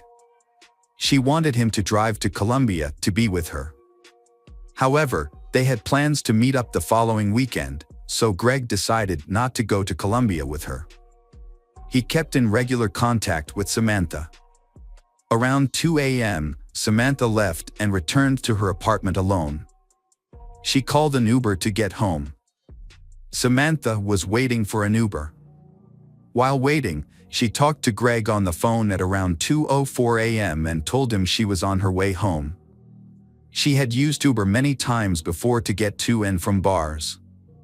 Shortly after requesting a ride, a car pulled up at the curb where Samantha walked up to the car, realized it wasn't hers, and then turned around to return to her spot on the sidewalk. She was wearing an orange shirt and black pants. After some time, a black Chevrolet Impala pulled up in front of Samantha. She said goodbye to Greg, assuming the Impala was her ride. She opened the door, exchanged a quick word with the driver, and got into the back seat. The cars sped off immediately. Meanwhile, the actual Uber she had ordered arrived at the pickup location, but the driver couldn't find Samantha and eventually canceled the request and left. The black Chevrolet Impala circled the area several times before targeting Samantha. This behavior suggests that the driver was aware of the college students who congregated on 5 Point streets after the bars closed, waiting for the car to leave. Meanwhile, Samantha's boyfriend, Greg, had been tracking her movements using the Find My Friends app to make sure she got home safely. He noticed that she was moving in the opposite direction of her apartment, which initially did not raise any concerns because he thought she might be visiting a friend. However, when he texted her to check in, he received no response. Greg tried calling Samantha, but she didn't answer. He sent her multiple texts, but they showed up as delivered, not read. This meant Samantha wasn't reading his messages. Her phone's location stopped sharing, which surprised Greg because it had never happened before. He thought maybe she had left her phone in the Uber. Concerned, Greg contacted her friends and roommate to see if they had heard from her or if she had made it home safely. However, no one had any news about her whereabouts. Greg decided to rest, hoping Samantha would show up tomorrow morning. The next morning, Samantha was missing. Her roommates filed a missing person report. Her boyfriend, Greg, drove 2 hours to Colombia to help search for her. Shortly after the report was filed, a group of turkey hunters found the body of a young woman in a wooded area in New Zion, about 65 miles from 5 Points. The hunters immediately called 911 after the discovery, and the local sheriff's office quickly dispatched deputies to the scene. The body was later confirmed to be Samantha Josephson. An autopsy revealed that Samantha's body had more than 120 separate stab wounds affecting multiple areas, including her face, head, neck, arms, torso, legs, and feet. In an attempt to defend herself, her fingernails were severely damaged as she tried to evade a sharp object. Evidence suggested a double-edged knife had been used, and she had then been dragged into the woods. An autopsy revealed that her body contained only 20 milliliters of blood. Samantha had suffered severe blood loss. Police quickly obtained surveillance footage from the bar the night of the incident, which showed Samantha getting into a black Chevrolet Impala. The footage showed the car circling the block several times. Police discovered that Samantha had accidentally gotten into the killer's car, thinking it was her Uber. The Uber that Samantha had called arrived a short time later. However, when the driver realized that Samantha was not there, he canceled the ride and left. Police believe that the suspect may have used a childproof lock to lock her inside, as when the childproof lock is on, the doors can only be opened from the outside of the car, so Samantha would not have been able to get out at that point. A description of the vehicle was released to the public in hopes of identifying the perpetrator, and shortly after, police spotted a black Chevrolet Impala during a 3 a.m. patrol on March 30th, while patrolling the area where Samantha was abducted. When the police stopped the car, the driver immediately jumped out and started running. After a short chase, he was arrested. When police checked his ID, they discovered that the man arrested was Nathaniel Rowland, 24, of New Zion. During a search of the vehicle, patrol officers discovered a child car seat in the back, surrounded by blood stains. This discovery prompted them to call for backup. As police suspected it was a crime scene, homicide detectives were called to investigate and conducted a thorough search of the vehicle. They discovered multiple blood stains on the passenger seat and in the trunk, as well as a bloody footprint on one of the rear windows. Samantha's cell phone was found on the floor of the car. Police later discovered that Nathaniel had tried to sell it to a pawn shop earlier that day, but he had refused their offer of $125 and left the phone in the car. Police also found that the child locks were activated, which Nathaniel had used to lock Samantha inside. Several cleaning products, including bleach, window cleaner, and antibacterial wipes, were found in the car. Nathaniel had cleaned his car, but there was still a trace of blood in the car. During questioning, Nathaniel repeatedly denied any involvement in the kidnapping and murder of Samantha Josephson, despite the overwhelming evidence against him. He maintained his innocence. Police searching Nathaniel's body discovered traces of Samantha's DNA under his fingernails. However, no DNA from Nathaniel was found on Samantha's body. Police pieced together the evidence and speculated that Samantha was the victim of a sudden and violent attack. The fact that the child-proof locks in the car were still active at the time of Nathaniel's arrest led them to conclude that he must have activated the feature as soon as Samantha got into the car. Nathaniel suddenly stabbed her multiple times with a double-edged knife. Taken by surprise by the brutality of the attack, she struggled to fend off the blows, which explains the multiple stab wounds to her hands and the severe damage to her fingernails. Samantha was attacked by Nathaniel, who scratched Nathaniel's hand, leaving skin cells under her fingernails as evidence. After the attack, Nathaniel drove to a remote road in New Zion and dumped Samantha's body in the nearby woods. Upon returning home, Nathaniel posted on social media, acting as if nothing unusual had happened. Nathaniel's neighborhood is minutes away from where Samantha's body was found. A background check on Nathaniel showed that he attended South Carolina State University in 2017.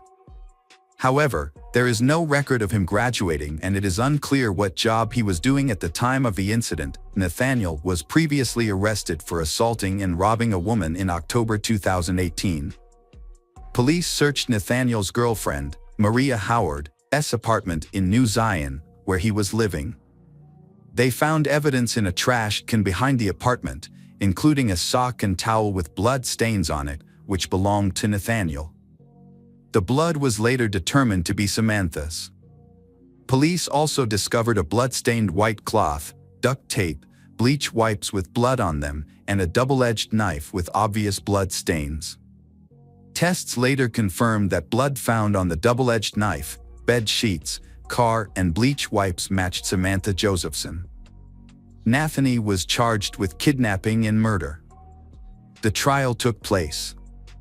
Nathaniel maintained his innocence despite overwhelming evidence against him. In the summer of 2021, Nathaniel's defense team argued that he was innocent, as there was no DNA of his on Samantha. Prosecutors countered Nathaniel's claim of innocence with a large amount of evidence gathered in the case. Key evidence included CCTV footage showing Nathaniel's car picking up Samantha in 5 points and driving away, as well as several incriminating physical pieces of evidence found in his car. Additionally, cell phone tracking showed that Nathaniel and Samantha's phones were in the same location at the time of the murder. Furthermore, Nathaniel lived near where Samantha's body was discovered. The prosecution presented 31 witnesses, including a person who saw Nathaniel cleaning the murder weapon, the pawn shop owner to whom he tried to sell Samantha's cell phone, and Nathaniel's ex-girlfriend, who claimed that her daughter had blood on her shoes after being in Nathaniel's car. After the murder, Nathaniel did not contact any witnesses to testify in his favor, and no members of Nathaniel's family came forward to defend him. Despite this, Nathaniel maintained his innocence and appealed to the judge. The jury deliberated for only an hour before returning a guilty verdict, and Nathaniel was subsequently sentenced to life in prison without the possibility of parole. Hi there, investigators. It's time to uncover the truth behind another case. The case of Callie Ann Poulton. Callie Ann Poulton was born on September 20th, 1989, in Rochester, New York. As an only child, she received all the love and attention from her parents. However, when Callie turned 3, her parents decided to divorce, and she stayed with her mother, Judy. Despite the divorce, Callie's father maintained a good relationship with Judy and regularly visited his daughter. After the divorce, Judy moved to a quiet suburban apartment complex in Rochester. Although Callie's father helped with childcare, Judy faced financial difficulties. To make ends meet, she took on a part-time job delivering magazines to her neighbors. Her goal was to save enough money to take Callie on a trip to Disney World the following summer. On the evening of May 23, 1994, Judy was preparing for her delivery shift. She was at home, inserting leaflets into the magazines, when Callie asked to go for a walk. It was an evening, and Callie wanted to ride her tricycle.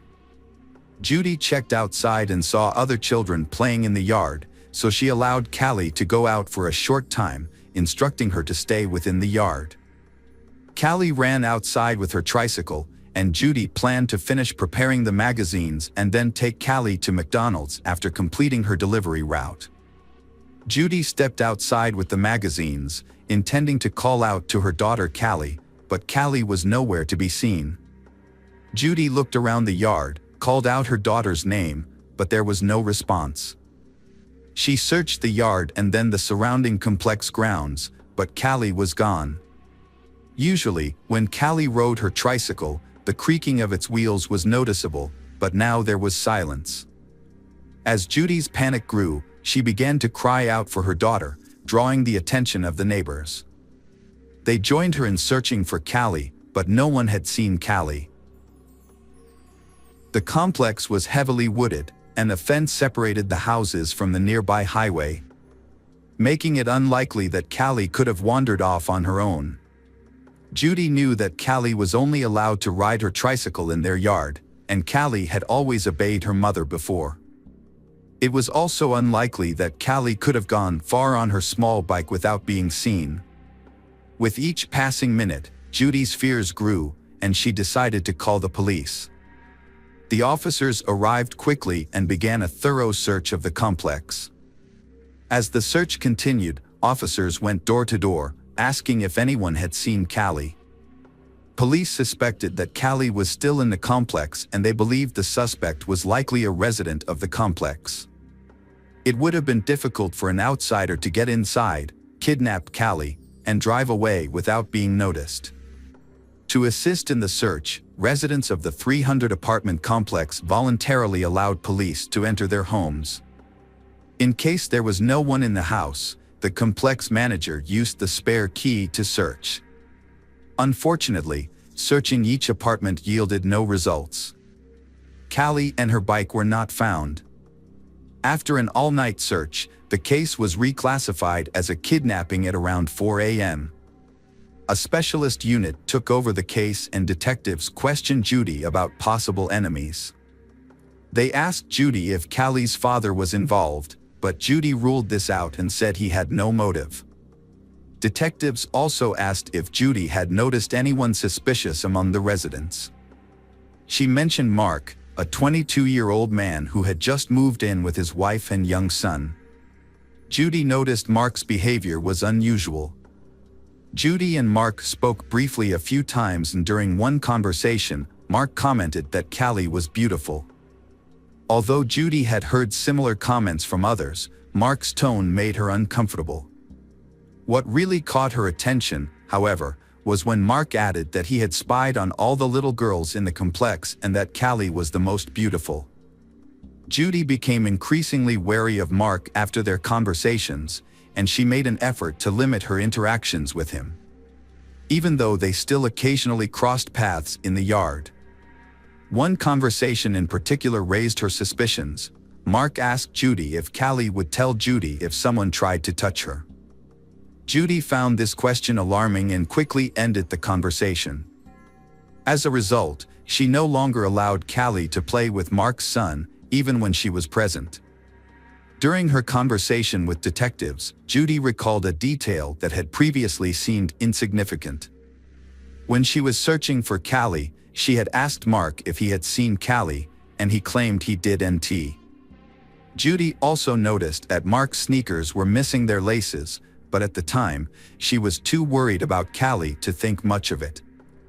The detectives brought Mark in for questioning, and he denied any involvement in Callie's disappearance. He even agreed to take a polygraph test, which he passed. However, Judy's own account provided Mark with an alibi, as she had seen him on the playground with his son at the time she was searching for Callie.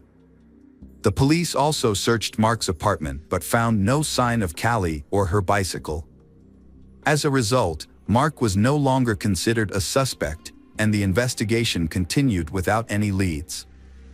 The police investigation into Callie's disappearance began by questioning her mother, Judy, as a standard procedure.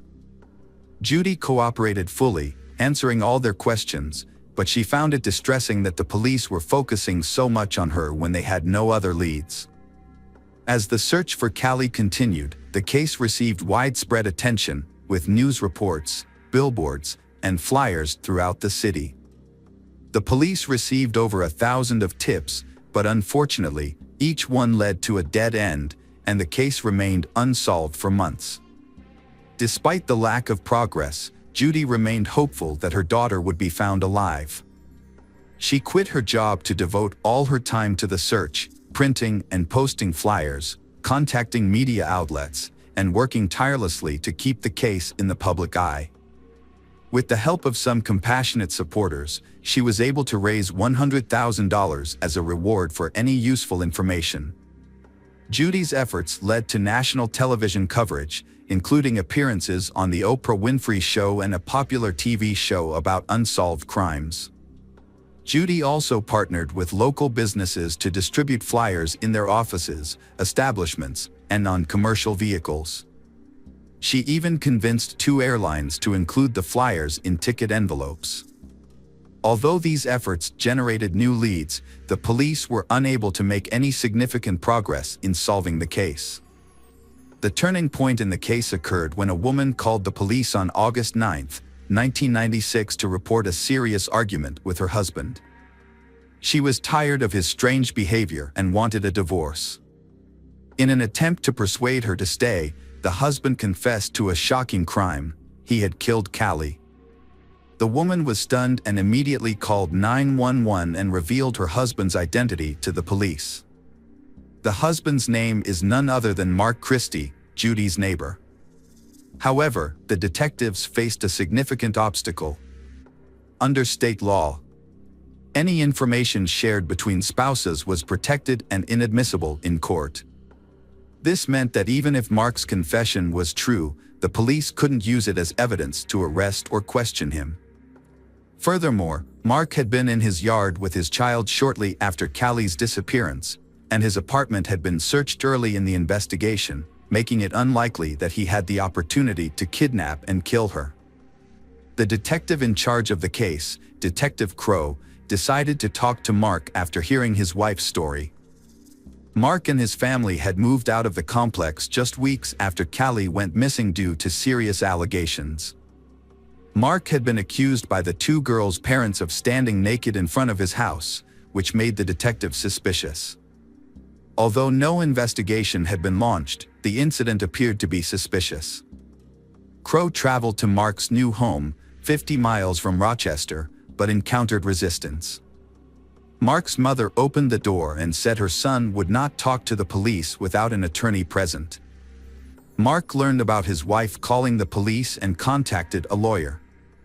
This meant that the police could not use Mark's confession to his wife as evidence, and his lawyer could prevent any questioning.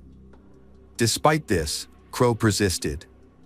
While talking to Mark's mother, Mark appeared and Crow persuaded him to answer some questions about Callie's case. Crow suggested they discuss the matter over coffee at a nearby restaurant.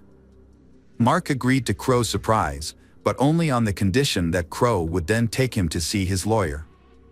Crow and Mark stopped at a nearby Italian restaurant. Crow tried to engage in the conversation normally, avoiding any pressure or tense questions. This approach seemed to work as Mark began to open up more while they waited for their food. Mark expressed deep remorse for his actions towards Callie and explained that her image had haunted him for the past 2 years, constantly appearing on news reports and flyers. Crow tried not to scare Mark. Crow had spoken to Mark before in the early stages of the investigation.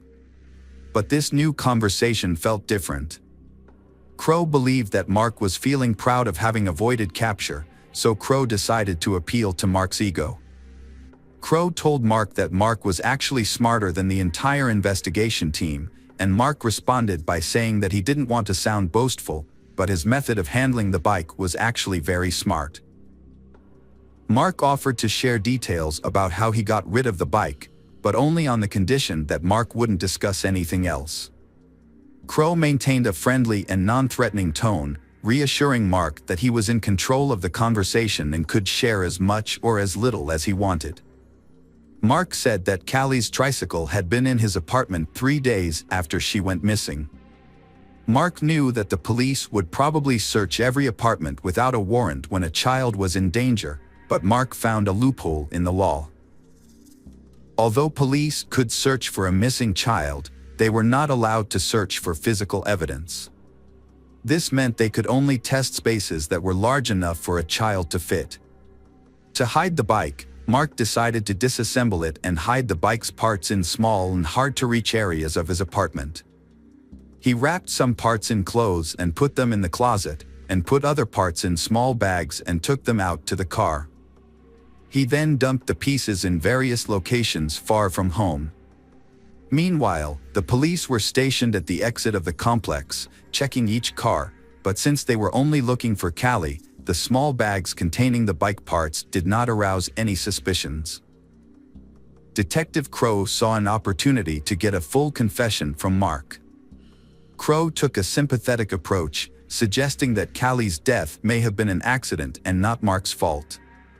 Mark asked about the sentence he could face, and Crow estimated it could be about 25 years.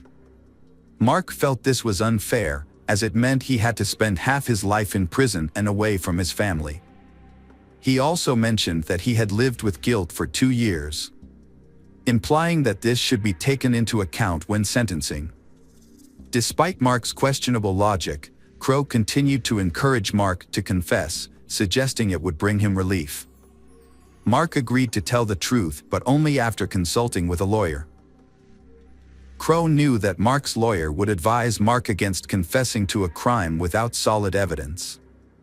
So, Crow decided to be straightforward with Mark, explaining that if he didn't tell the truth, Callie's parents would never know what happened to their daughter. Mark responded by saying that Callie hadn't suffered. Crow senses that Mark was confessing and encourages him to do the right thing. Mark looked at Crow and finally admitted to his actions.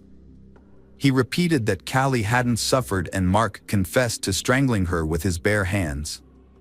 He then added that he hadn't done anything else to her. Mark recounted the events of that evening, explaining that Callie had come to his apartment and asked to play with his 1.5-year-old son. Mark let her in and took her bike to the kitchen. Aware that Callie's mother wouldn't approve of her visiting, Mark let Callie go upstairs to play with the child without drawing Judy's attention to the situation. However, when Mark heard Judy calling out for her daughter in the yard about 10 minutes later, he panicked. He knew that Judy would be furious if she discovered that he had let Callie into his house without permission. In a moment of desperation, Mark went upstairs to the children's room and strangled Callie with his bare hands. Detective Crow was skeptical about certain aspects of Mark's story from the start. It seemed more plausible that Mark had lured Callie into his apartment under false pretenses, taking advantage of his wife's absence at work. Once inside, Mark might have attempted to molest Callie, but when he heard Judy calling out for her daughter, he may have panicked and killed Callie to avoid being exposed. Crow recalled that Judy had seen Mark wearing sneakers without laces, which suggested that he had used them to strangle Callie.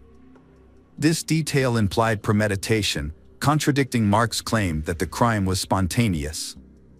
To avoid raising Mark's suspicions, Crow decided to continue listening to his story. Mark claimed that after the murder, he left Callie's body in the kitchen and took his son outside to establish an alibi. He deliberately allowed Judy to see him in the playground, hoping to deflect any suspicion. Once Judy began searching the complex, Mark returned home and hid Callie's body in a laundry basket, covering it with clothes. A short time later, he placed the basket in the trunk of his car. Mark confessed that the chaos of the search, with many people looking for Judy's daughter, allowed him to carry out these actions unnoticed. Mark took his son and drove to the building where he worked as a security guard. He parked near the back, left the basket with Callie's body by the door, and then entered the building through the main entrance, telling his co-workers he had forgotten something at work. His toll didn't raise any suspicions. So he made his way to the back door, which he opened from the inside, and retrieved the basket.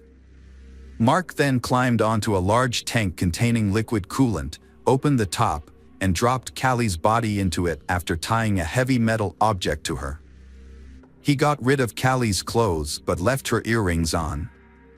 After disposing of the body, Mark returned home and joined the neighbors in searching for Callie. By doing so, he had already removed the body from the complex before the police became involved, and no one suspected anything. At the end of his confession, Mark expressed regret for killing Callie, stating it was a mistake.